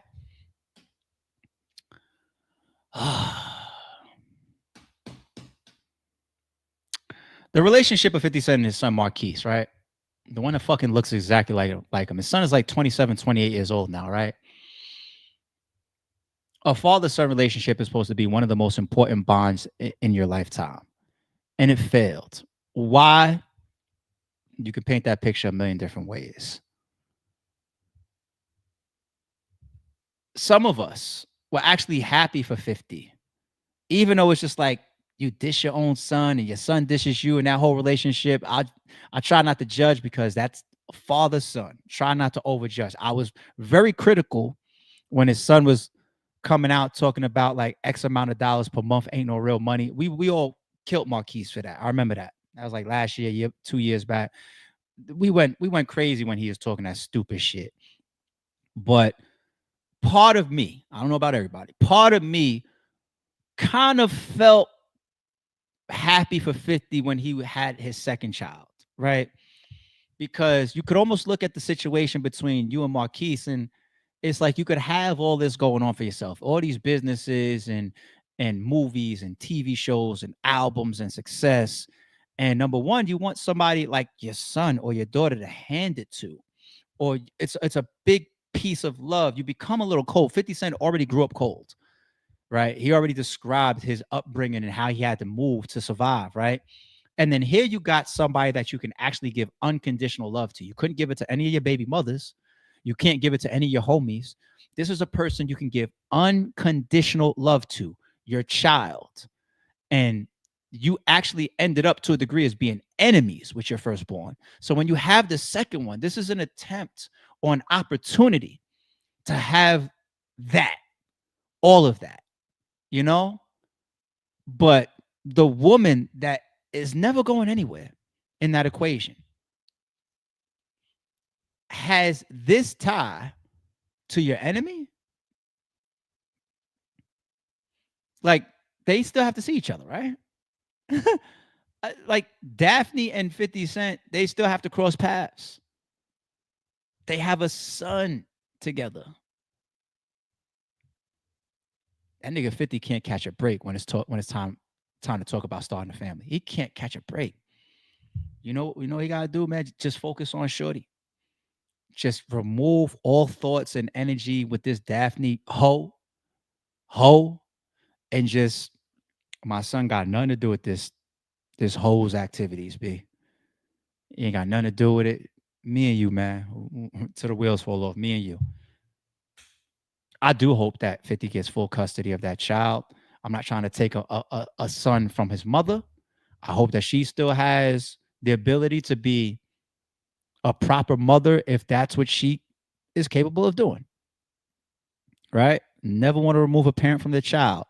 But as far as a main or whatever, if 50 ain't no angel, 50 did a lot of bad shit in his lifetime. But if I look at 50 Cent today, and if I look at Daphne today, who would I rather to raise this child? In fucking sane. Insane. Imagine they had a daughter. Oh my God. If they would have had a daughter, shit. If your son sees this in his mother, those are the type of kids that just have such a lack of respect for women. Like, look what I'm reading about my mother. So now that I met this girl in my class, what you want me to treat her like a queen? Niggas ain't treat my mother like that. That's how the domino effect happens, B. Damn. All right. Jane says, Diddy threatened to release sex tapes in which she was heavily drugged. He also did that to the assistant, allegedly, right? Called him to his office and said, hey, look at the footage from last night's party.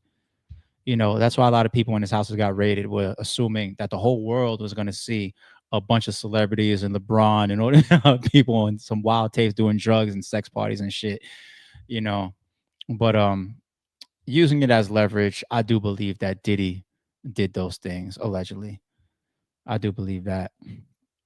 Jane says she needed quiet time to recover from the trauma, later messaging Diddy's chief of staff, Christina, asking her to help after Diddy threatened to release tapes of her having sex with other men. Jane wrote to the assistant or the chief of staff, He's threatening to expose the sex tapes where I was heavily drugged. I'm currently recovering from. It is very hurtful for him to exploit me. Please talk some sense into him because this isn't fair. She asked. The chief of staff replied, saying, not to worry, and none of the videos on Diddy's phones would get into the wrong hands. It's bugged out that Diddy's chief of staff is a woman. And not only is she a woman, she's fielding this stuff like consciously. Like, I mean, if you're his chief of staff, you got to be Team Diddy. Your loyalty is to Diddy, but damn, as a woman to see that, now don't worry about it, shorty. Tapes ain't gonna come out. I'll talk to him. Damn, get her on the stand. That's who you need. What's her name? Christina Karam. She didn't go up there already, right? No, you get this girl up there. Wow. Jane says she joined OnlyFans to reclaim her independence. Yeah, let me check this out. Discussing financial troubles she had in early 2024, Jane says she joined OnlyFans to reclaim having my independence and not rely on anyone and stand on my own 2 feet. It's about time you found something to do. Early 2024, which would have made you 37 years old and a mother after 11 years at that point. Congratulations. Finally. Late 30s, you want to do something. At least it's only at least you're do something. What do you do? Murder Mook to Amber Rose. That's my punchline for today's stream. But what do? You're 37, you're 38 now, 37 then. You figured it out. You finally figured out this thing we call life. You know what? OnlyFans for me. I got to reclaim my independence because I got this 11-year-old to finally work for and to fight in this world for. About time. About time. Congratulations to you. Jane tells court a lot of things started to go wrong in Diddy's life. Duh, that Cassie tape flipped everything upside down. Jane describes seeing Diddy on her birthday after he organized a dinner and celebration for her in Miami with gifts and music. Now, is this after the break? That November through February shit? She describes it as really nice and says Diddy told her how much he loved and missed her. She says Diddy then gave her ecstasy and said as she was getting a high, he asked if she wanted to see an escort called Don. She says she accepted it. There goes the consent. And let the vampire in, right? Yeah, welcome. Come on in. I went on to have sex with him in front of Diddy. Jane says after a day or two, they flew to LA and were back together. She says she would see Diddy at his home in LA at that time rather than hotels because of a lot of things started to go wrong in his life. Hold on. Something's clicking in my mind. Was Diddy there with this last person? Hold on. She describes it as really nice. She says Diddy then gave her so if he gave it to her, then he was there. Okay. And said she was getting high. And he asked if she wanted to see an escort called Don. She says she accepted it and went on to have sex with him in front of Diddy. Okay, my bad. I was about to say, because it says after that. Jane says after a day or two, they flew to LA and were back together. Oh, back together, not as in the physical, as in back a couple again. Oh, here goes your makeup to breakup or breakups to makeups again for you, shorty. After a million times saying, no, I don't want to do this, and I'm a prostitute and all this type of shit.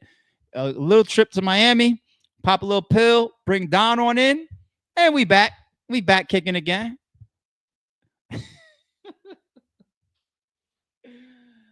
Oh! The fuck y'all want me to do with these hoes, B? Oh, Shorty got her crib raided too. Jane's home raided by Homeland Security. Even though I think she was working at the time, they still wanted to get their hands on shit. Can't trust her neither, huh? Obviously. Why would the government trust her? Look how she's moving. Jane, that's the thing about these feds and these cops and the government. They can't trust a snitch neither. It's a snitch. I swear on everything. I swear my entire life. I told y'all Did I give y'all? I don't know if I told y'all a story because there's certain things I try to avoid, and I don't really say on stream. No, I didn't say. I was saying somebody I see in a lot of mirrors, right? That's what I said. I remember. I'm quoting myself. Somebody I see in a lot of mirrors. Um, could be somebody walking around my house. Doesn't have to be me. Somebody I see in a lot of mirrors. Okay, sitting there being interrogated, and I swear on everything. They asked. All right, let me take a step back. You walk into the precinct. This is before you get shipped off the next morning to the actual right. Walk into the precinct, handcuffed, under arrest, and as you're walking in, as the person's walking in, he looks at the board that's got a bunch of wanted pictures. Okay, and he sees somebody that he recognizes. So he looks at this. Now, the police officer is holding his bracelets and guiding him as they're walking into the precinct. And he looks up on a poster and he goes, right? Later on, when you pull the person in the mirrors and his brother and you put them in separate interviewing boxes for interrogation, the place where you're not supposed to say shit. And one of the detectives comes in and he asks the person in the mirrors, hey, when we walked past that board downstairs, did somebody look familiar to you? Nah. I seen the way you looked at it because like if you know somebody on that board, we could work together on some things and that'll help you out. Nah, I don't know nobody there. Who the person was, I even heard a story and I mentioned that person on a 10-year-old blog in my response to Star, which is all my channels set to private because me and Star agreed to take our videos down when we was beefing. I can send it to anybody at this point. So on my channel, I send it to people as unlisted after the fact, just in other conversations. And in that video, I said, because Star, he did that article on Shot 97. He said, where you from? And I said, I'm from the same block where K held his own family hostage and they brought helicopters out. Right? That's the person that was on the board. I won't say his full name. All right. KH. All right. And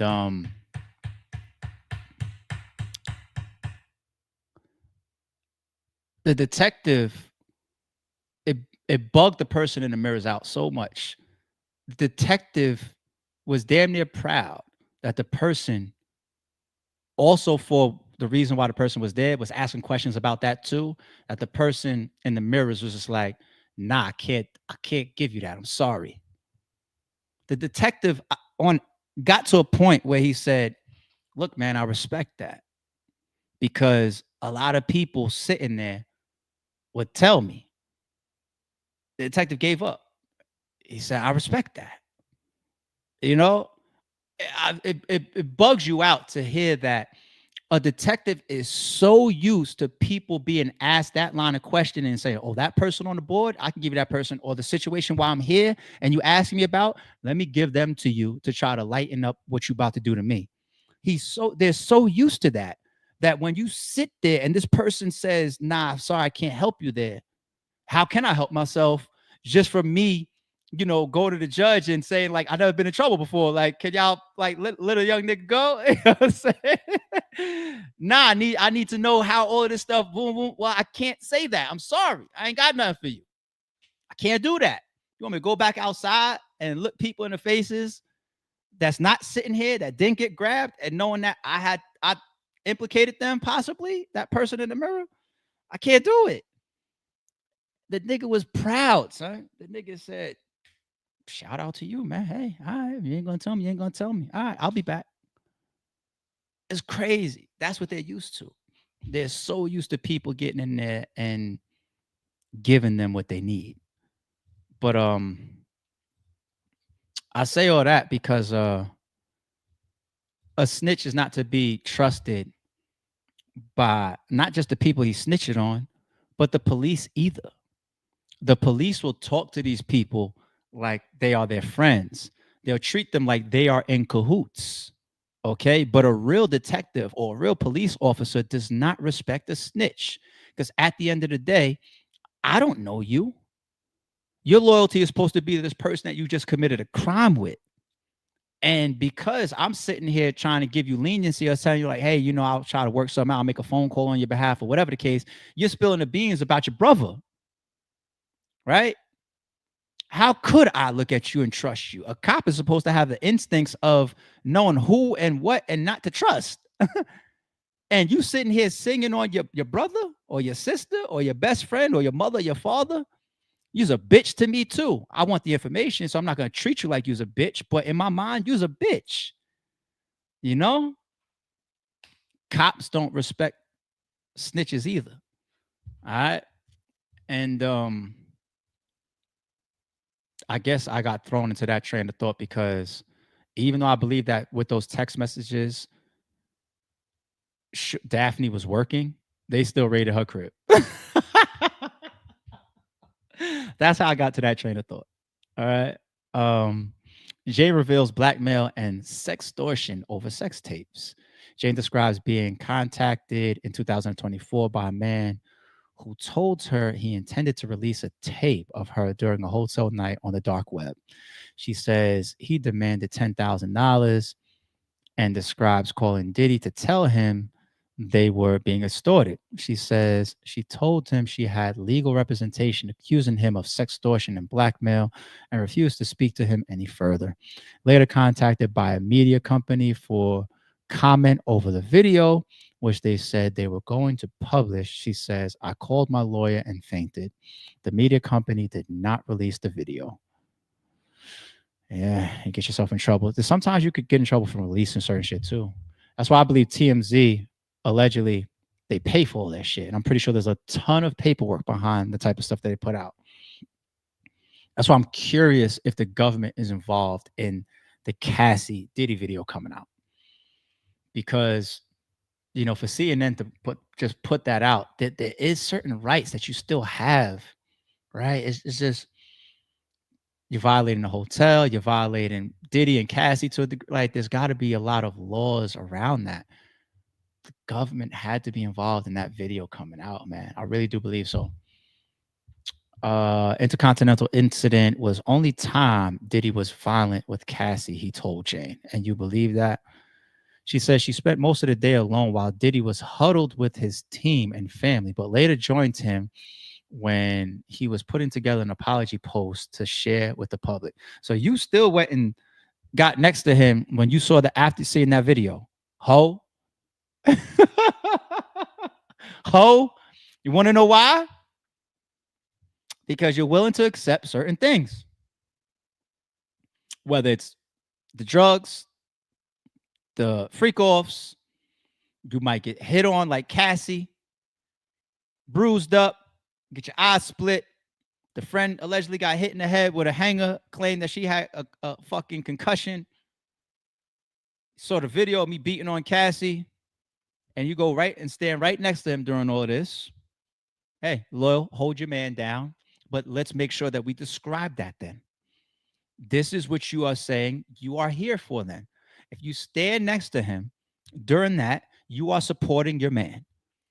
If I'm going through a tornado because this Cassie video just came out and my world is flipped upside down, my image, my brand, my company, everything, the whole world is on fire saying, look at this video that just came out from Diddy, and you go and you stand next to him. I'm sorry. The only thing I can call that is you being there in his time of hell to support him.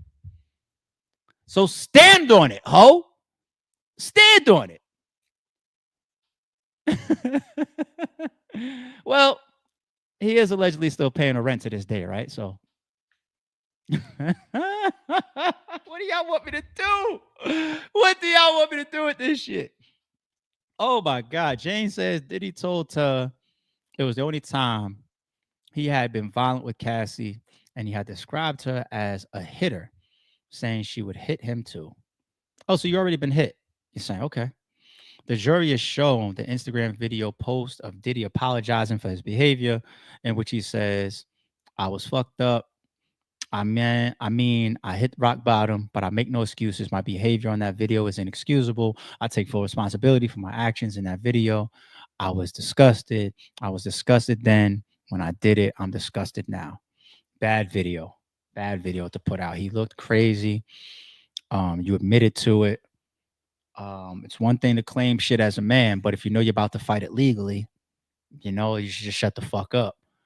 You know, you said you take full responsibility. Well, if they turn around and say, if you had an assault charge, well, we think that responsibility is 5 years in jail for it, state case, you know? But anyway, I went and sought out professional help. I got into going to therapy, going to rehab. I had to ask God for his mercy and grace. I'm so sorry, but I committed to be a better man each and every day. This was his video that he put out. Okay. All right. Jane accuses Diddy of being a pedo, dating a girl who can't buy her own drinks. Hold on. It looks like they're closing out the day here, but no, we need this one. Hold on. Jane says she next saw Diddy in June at her home in LA, describing it as a very terrible day. She says the house had been prepared with candles and was looking cozy, and she and Diddy shared champagne in the backyard together. I'm sorry, y'all, but this whole timeline is feeling like it was last year, 2024, after the video came out and leading all the way up into his final indictment coming down and him being arrested. When shown a photo of the house and asked, why is the lighting red? Jane says, Sean likes red lights. She described the mood swiftly turning sour after she confronted Diddy about a woman she believed he was on a family trip. So forget all the lights and the freak off setup. Let me just run down this guy about this other bitch. Accusing him of being a pedo due to the fact he was 25 to 27 years older than her. That's not what makes you a pedo. That could make you a groomer. That could make you nasty. That could make you a it can make you a lot of things, okay? But being that much older than somebody, I brought that list up like last month. We did a whole bunch of celebrities that had a huge age gap on their spouses, men and women. Celebrities that we know, and like, oh shit, his girlfriend or her boyfriend is that age. We did that. We did that. So that doesn't make you a pedo. I ain't stamping that on no man's jacket. 50-year-olds don't want 50-year-olds. Let's be real. You know what I'm saying? A 50-year-old wanting a 25-year-old, a 50-year-old wanting a 30-year-old is very common and in both directions, right? If I walk outside right now saying with a t-shirt that says I love cougars, nobody would be mad at me. Nobody, right? So we're not doing that because in both directions, it is what it is. I don't call a woman a pedo because she's 55 and she's in a boomerang scene hitting the fucking clapper on Eddie Murphy. I don't call her a pedo from that. Okay. Reference king. Reference king. All right. She says the relationship always rubbed me the wrong way, adding the girl can't buy her own drinks because I believe when they started, she was young. You believe when they started, she was young. Is she underage or not? That's what I want to know. Because then we will call him that. Is she underage or not? Jane says they were sitting on stools at the time when Diddy bent down to tie his shoes. She pushed his head into the marble, adding, I gave it a good shot. She said she ran to the master bedroom where she began taking all the pills. Oh, so she popped on Diddy before throwing the candles at Diddy and getting a hot wax on him. So she tore the freak off layout up because she was mad about some girl. And she tried to bang his head into the table, huh? Toxic. Y'all with the shits over there, huh? After running into various rooms and locking herself in, Jane says Diddy kicked several doors down to get at her, eventually kicking her in her thigh and picking her up in a chokehold. Wriggling free, she describes running 6 blocks barefoot to escape Diddy, hiding from him for several hours before returning to the house where the argument erupted again. I would have never went back if you had to run 6 blocks barefoot after getting choked and slammed and doors getting kicked down. That shit sounds like the movie The Shining, man. Like reference king. You don't go through the shining scene and then go back to the crib. Like, what's wrong with y'all? Punching Diddy in the forehead before he punched. Oh, shit, you went back for more funk, like physical. You went back, like you realized, like, why am I running? And you went back and punched him in the head. What is going on? Before he punched her back twice on her forehead and eye. Jay says she fell down and tried to cover up her head, rolling up into a mental ball. Oh my goodness. While Diddy kicked and punched her and accused her of trying to take him away from his kids and family before dragging her back into the house by her head and arm. So disgusting for any man to do to a woman. Disgusting. Disgusting. You know, we got a piece of this pretty much on the Cassie video. Piece of shit. Piece of shit Diddy. Let's not forget, piece of shit Diddy. Allegedly, he did this to this woman. But shorty, why did you even go back? And you popped on him too. I do believe in self-defense. I don't need to stomp you out and drag you into my house if I'm winning. If the threat is over, keyword threat, right? If I'm just minding my business in the crib and you punch me in my face, my mind, my body is gonna kick into self-defense, protective mode. I might punch you dead in your face, regardless. I don't care if you're a fucking who you are. I might pop back, you know what I'm saying? Or restrain. But there's a line between like, all right, now you're getting off. Now you abusing a person. Now you, because I'm not dragging her in. If you punch me in my forehead, I'm dragging you out. Okay, there's a difference. But this is what y'all got going on. All right. Jane describes Diddy's punching, leaving 2 golf ball sized welts on her forehead. Door damage shown to the jury, or they got pictures of her kicking down doors. He was on his shining shit. Okay. Jane describes Diddy throwing water at her after 24-hour party session.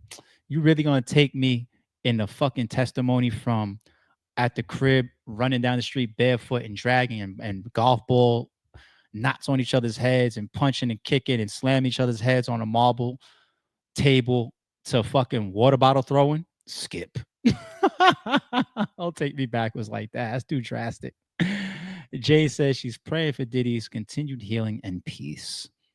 Jane, who says her lawyer is paid for by what? What? Wait, what? Wait. Man, what? Durk voice. Man, what? I bring Scorpion out for that. What? What? What? 10 grand a month. 10 grand a month to this day. Did I fuck up the context? Let me read it again before I trip. Let me read it again before I trip. Jane, who says her lawyer is paid for by Diddy as well as her rent, says she was subpoenaed by the U.S. attorney to speak at trial. Man, what?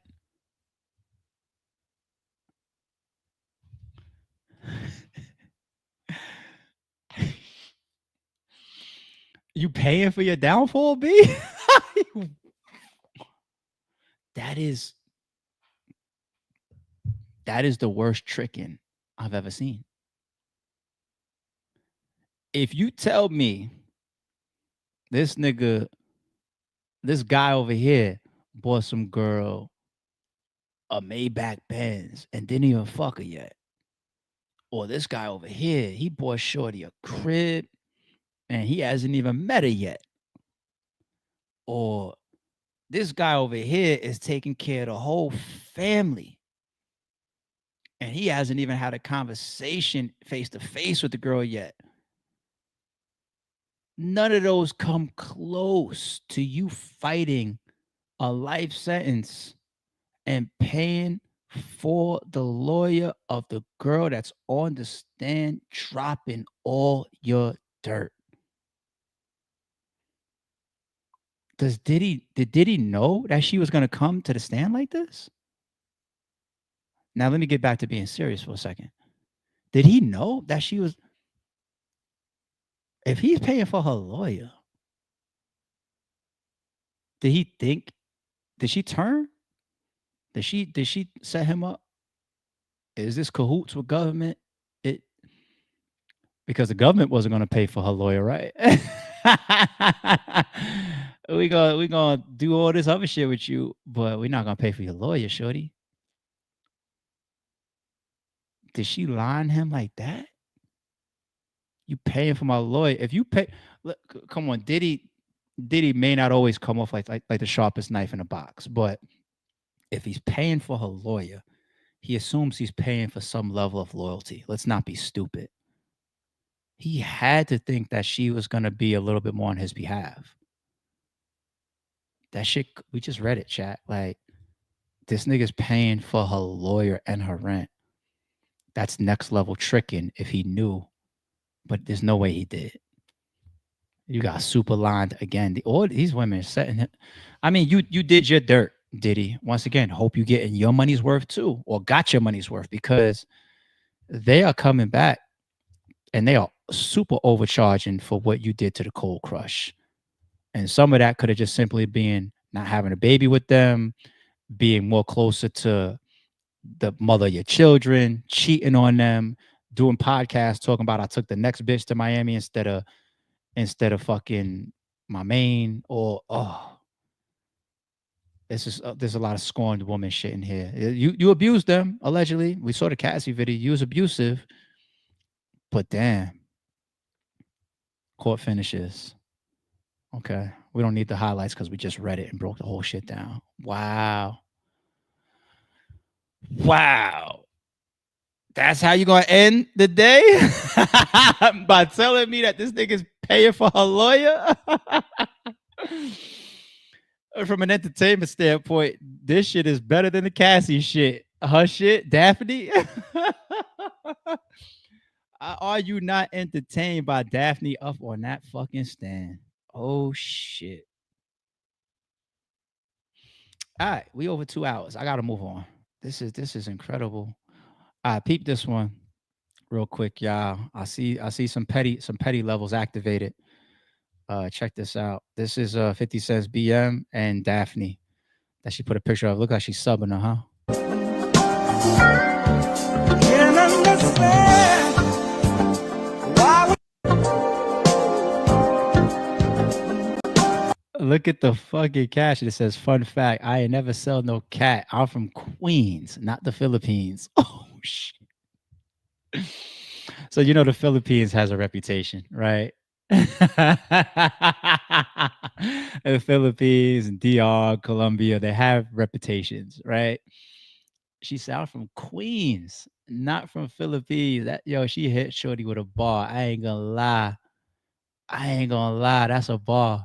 And you see her in the comments. Somebody replied, she thought she was special. Marquise voice. That's what Marquise was saying, right?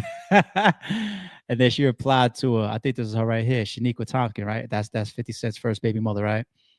She said, "Right, best friend." Oh shit. Oh, that's petty as shit.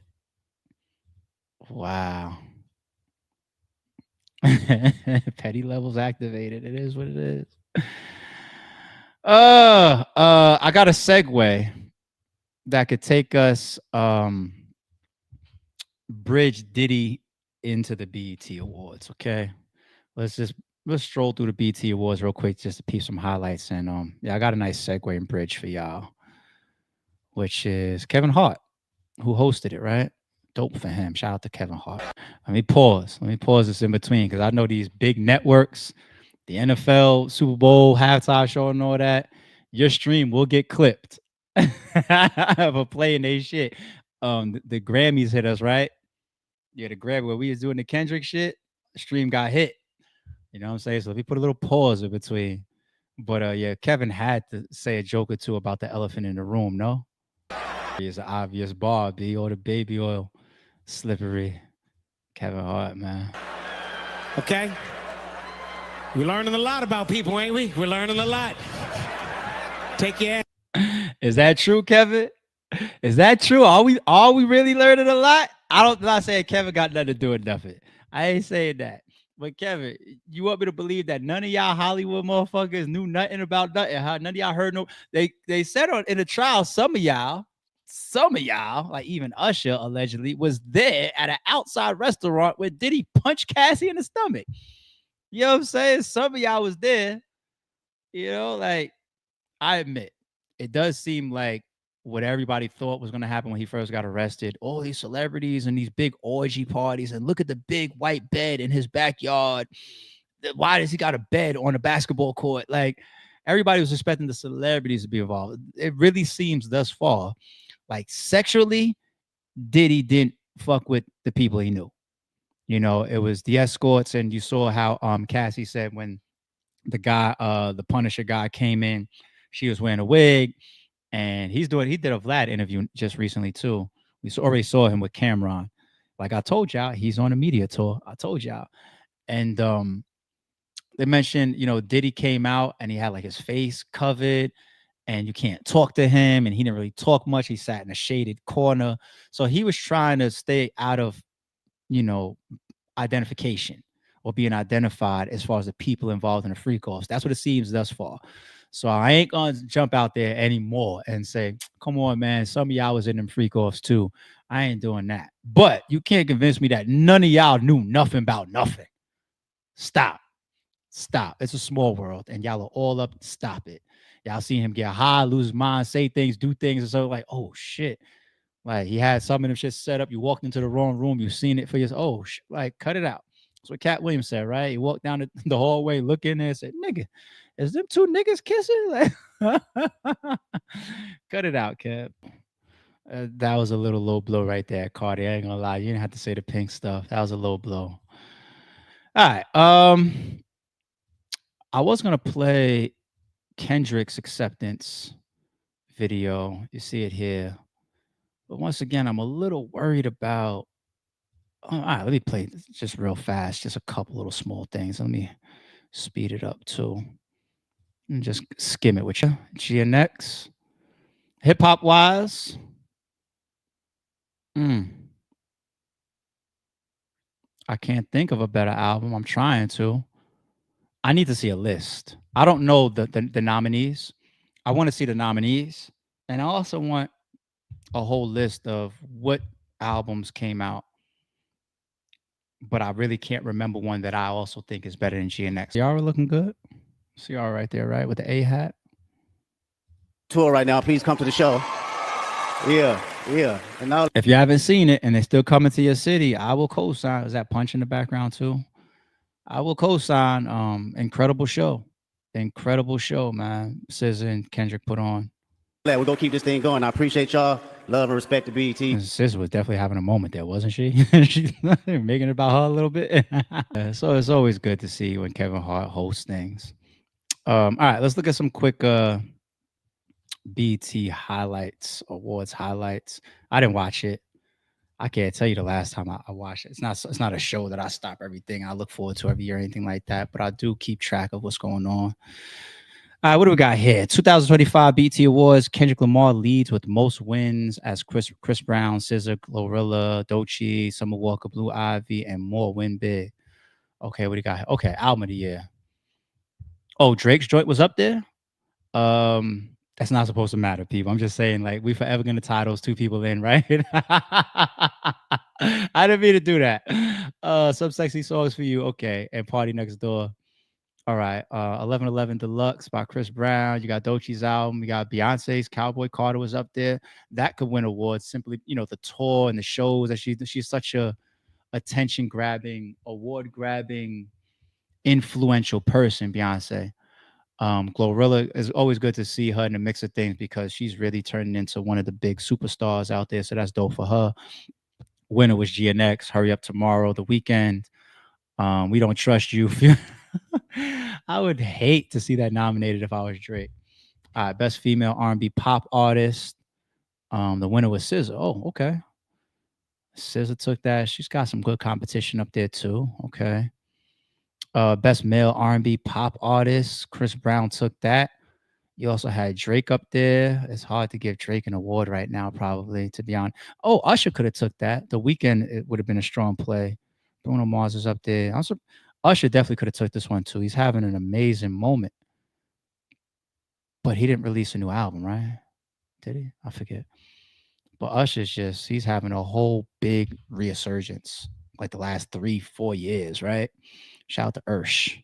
How old is Usher? Best group, the winner was Future and Metro Boomin. All right, I see who else is up there. Drake and Party Next Door, Common and Pete Rock. Okay, best collab, Luther, Kendrick, and SZA. Damn, SZA and Kendrick's kicking ass. Okay, best female hip hop artist was Doechii. Wait, did she win over Glorilla? Oh, Glorilla was in there and lost it? I don't want to see Meg get it right now. Too much going on. I can't stand Sexy Red. That's personal. Nikki, your peak is not what you're within right now, but you should always be in contention. You're still mega. Lotto is not ahead of Glorilla. Doja is a big deal out there. I just like Glorilla's wave right now. But Doechii got it. Okay. Cardi B is up there too. All right. Female hip hop artist. Doechii took that one as well. Okay. Best male hip hop artist. Kendrick took that one. Damn. Drake is in there. Future's in there. Burna Boy is in there. Boss Man D-Lo's in there. Lil Wayne is in there. Video of the year. Not like Kendrick is beating the shit out of this show as well. Not Like Us takes the video of the year. Oh my God. Drake's Family Matters. Oh, okay. They put a diss track. They put 2 diss track videos in the video of the years. That's dope for them to do. To see Family Matters in there is dope. But it also sucks because if you're that type of fan, you get hit by the competition. Like, oh, Drake lost there too. You know what I'm saying? It ain't that serious to me. But okay. Was that petty by the BT was to do that? Video of the year, winner, Not Like Us. Damn. Wait, so what was the difference? The previous one was it just continuation? Video of the year. The slide is a continuation. Okay, I was about to say. Video director of the year, Dave Free and Kendrick. Oh, Jesus. Best new artist, Leon Thompson. Okay, or Thomas. Best new artist, Leon Thomas. Best gospel inspirational. I don't listen to any of that, so I couldn't tell you anything, any feedback there. Video Choice Award. Winner, Residuals by Chris Brown. Okay. Best international act is who? Arya Starr. I don't know enough about her. I'm tripping maybe.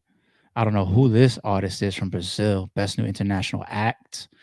What's the difference between an act and an artist? I mean, come on. BET Her. Winner, Heart of a Woman. Summer Walker. Best movie. Luther, Never Too Much. What is it up there with? Bad Boys Ride or Die. That's trash. Beverly Hills Cop. I cut it off. All right. Best actor. Denzel. Always happy to see Denzel win anything. Anything. He's up there with Kevin Hart. Kevin Hart, you would never surpass the acting likes. Shout out to Kevin Hart, man. I love him. But come on. You're on a list with Will Smith.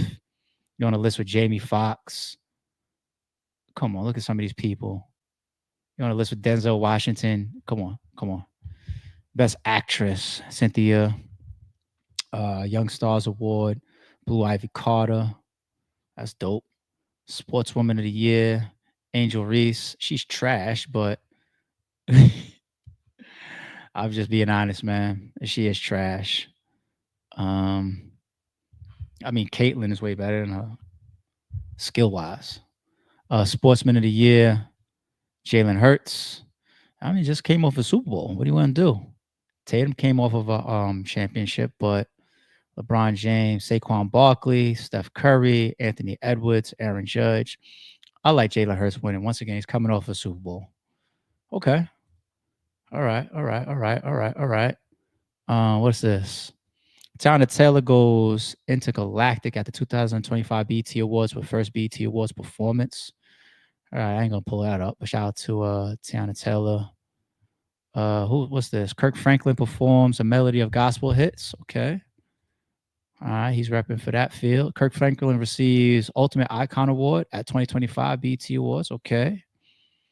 What's this? Kevin Hart channels Usher with his viral concert, Cherries, and also freestyles over Kendrick Lamar Squabble Up. I gotta play some of it.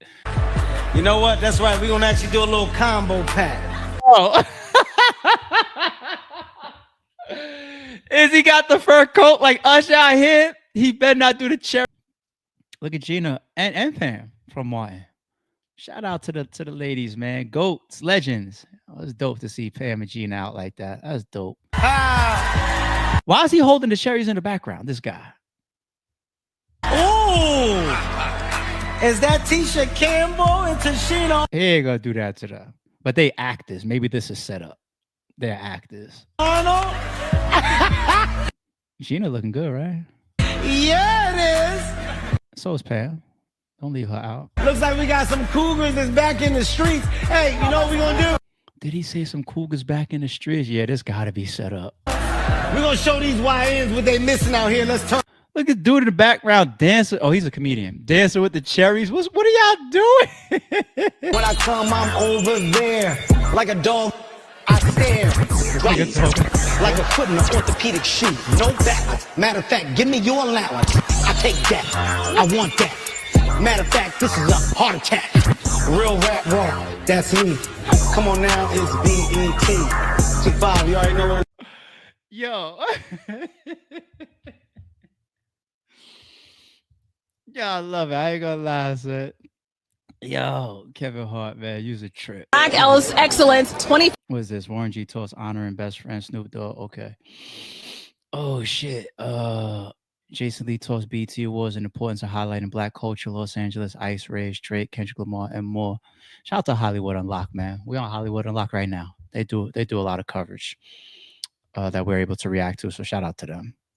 Snoop Dogg receives Ultimate Icon Award.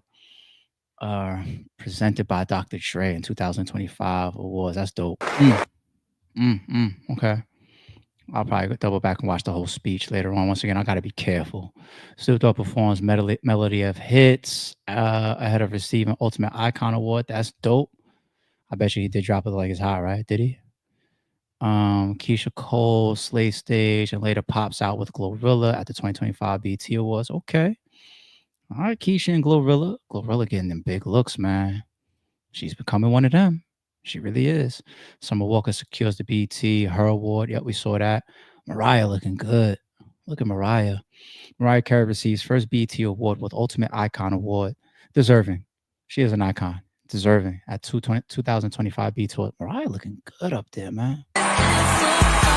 Okay, Mariah. Be careful with the music. Okay, Mariah. Damn, Nick. You fucked that up? Nah, let me stop. God knows. I don't know what happened with them. Mariah looking good, though.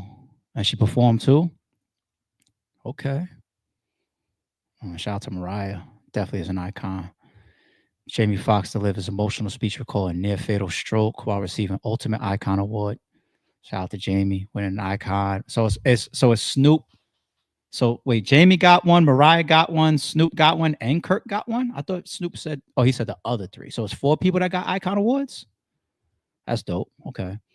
Babyface, Ludacris, Tank, Jennifer Hudson, Dougie Fresh, T-Pain, Teddy Riley pay tribute to Jamie Foxx ahead of the Ultimate Icon Award. That's dope.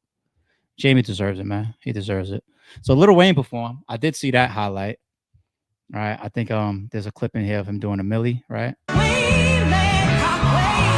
So that's a song off his new album, which we did a recap for. Go check it out. It's on yesterday's stream. Did he do the voice, y'all? Chat, did he do the voice where he's like, sounds like a gremlin? Did he rap his songs like the gremlin? All right. Bow Wow and Jermaine Dupri take the stage. Okay. Yeah, Young Thug showing up what looks like a fucking a Leatherface from Texas Chainsaw Massacre type joint. That's what it looks like, at least from here. All right. All right, Glorilla. All right, we'll leave it there. Shout out to the BET Awards. Shout out to all the winners. Shout out to all the icons. I don't need too much else as far as coming to speed on the BET Awards. I'm cool there. All right. In closing, let me pull this up. Shout out to TBL. September, you know what's going down.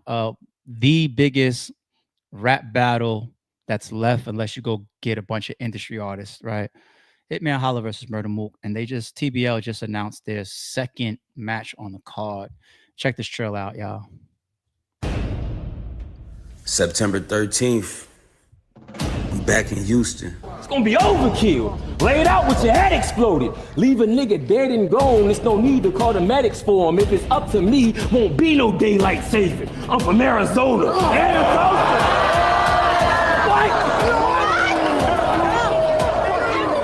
Back outside. I'm on the street right now.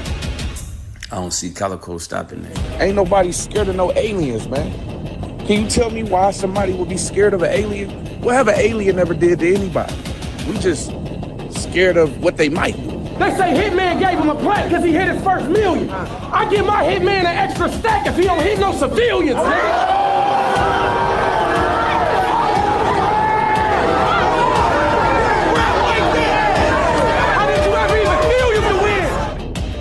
Bulletproof. I'm coming with my bulletproof vest on, man. Y'all already know what's going on, man. What up, though? Houston, what's up? TBL presents Bulletproof. Calico versus Rum Nitty.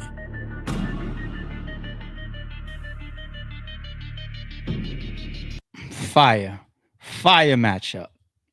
They got some history. Rum Nitty and Calico, two of the biggest names in the culture as well. That is a dope second announcement, TBL. I'm super here for it. If I try to order any critique, it would be, this is forming up to be a mega card. It's got the biggest battle available as the main event. It looks like by the second announcement, the card fitting to be like, look what's rolling out here. This is when you hear a max out or a blackout or a world dom or a gnome or a summer madness. These are the type of names and matchups we want to see. Okay, so this is forming up to be the biggest shit this year. It already is. You got Hitman and Mook at the top. What am I talking about? My only critique though would be Rum Nitty battles kind of frequent. Now this card is going down in September 13th. It's June 10th. This is a very, very early rollout. They got it. They're getting ahead of this curve very, very early, letting the fans, the bloggers, the media, everybody know what's going on. Hitman and Mook was announced like a month ago, right? So very, very early rollout. Will Rum Nitty have a bunch of battles before September? Calico don't battle that frequently. So I think we cool with Calico. We may not see Calico until this September matchup, which is always preferable. And then he's coming off of that dope matchup that we just saw a highlight of. It's just like, yeah. But Nitty is a reliable battle rapper. I'll give him that, right? Nitty's not going to get in no matchups and choke. And when's the last time we seen a C grade Nitty, and he's coming off of his daylight win. So shout out to Nitty. But Nitty's got does he have any battles that have already been announced that's coming up? I just would like to see Nitty take as little battles as possible. I mean, preferably it would be none, but this is a far out announcement all the way to September, and Nitty's just a very active guy on the scene. So I expect to see him again before this matchup. But that's one thing from the league standpoint. You be wanting people to uphold the announcement and the card that they're announced on. So if you got battles between now and then, you can't be out here taking no losses. You can't have any bad performances. Even if you lose, it's got to be like, yeah, he lost, but that was a crazy Rum Nitty. Keep the anticipation up for you and Calico, as well as this mega card that's being rolled out. That's my only critique of this matchup. That's my only thing. So far announced out, yet Nitty battles so frequent. That's my only thing. Other than that, fire. Shout out to TBL giving the fans what they want. No early prediction. It's hard to vote against either one of them. That's where I stand right now. I'll watch a little bit more to roll out. Let me see some face-offs. Let me gauge maybe some angles that I might interpret. Both of these guys are very, very tough to beat if they're on the A game. So yeah, I'll hold off on a prediction. I'll probably do that later on. We got plenty of time to watch the rest of the rollout and come back to this later on. Maybe I'll even bring Cal up Maybe get Nitty. I never had Nitty on the platform, right? Maybe get Nitty up. Maybe get Chilla up later on. We will have Holla up here. And we just keep all the promo going. You know what I'm saying? I want to see what these guys got to say about this card and about these matchups. So shout out to TBL, man. Big second announcement, man. I appreciate that. That was dope. All right. Shit, it's 8:20. And we are now 2.5 hours over. Yeah, to do a paperwork read for or a trial read for Diddy and then a paperwork read for Diddy, I was going to take up a bunch of time, man. It's not easy for me to get them 30-minute joints off unless I'm just only doing one topic, right? I know a lot of people hit me up. They liked a lot. I saw a comment on yesterday's stream like, yes, 2-hour plus ARP stream. I like the fact that y'all fuck with the longer streams. But shit, sometimes I gotta shorten these up, man. I just want to make sure that we can't cut nothing. I wasn't gonna rush those first two, you know, because there was a lot that we had to break down and go over. But all right, what's today? Tuesday?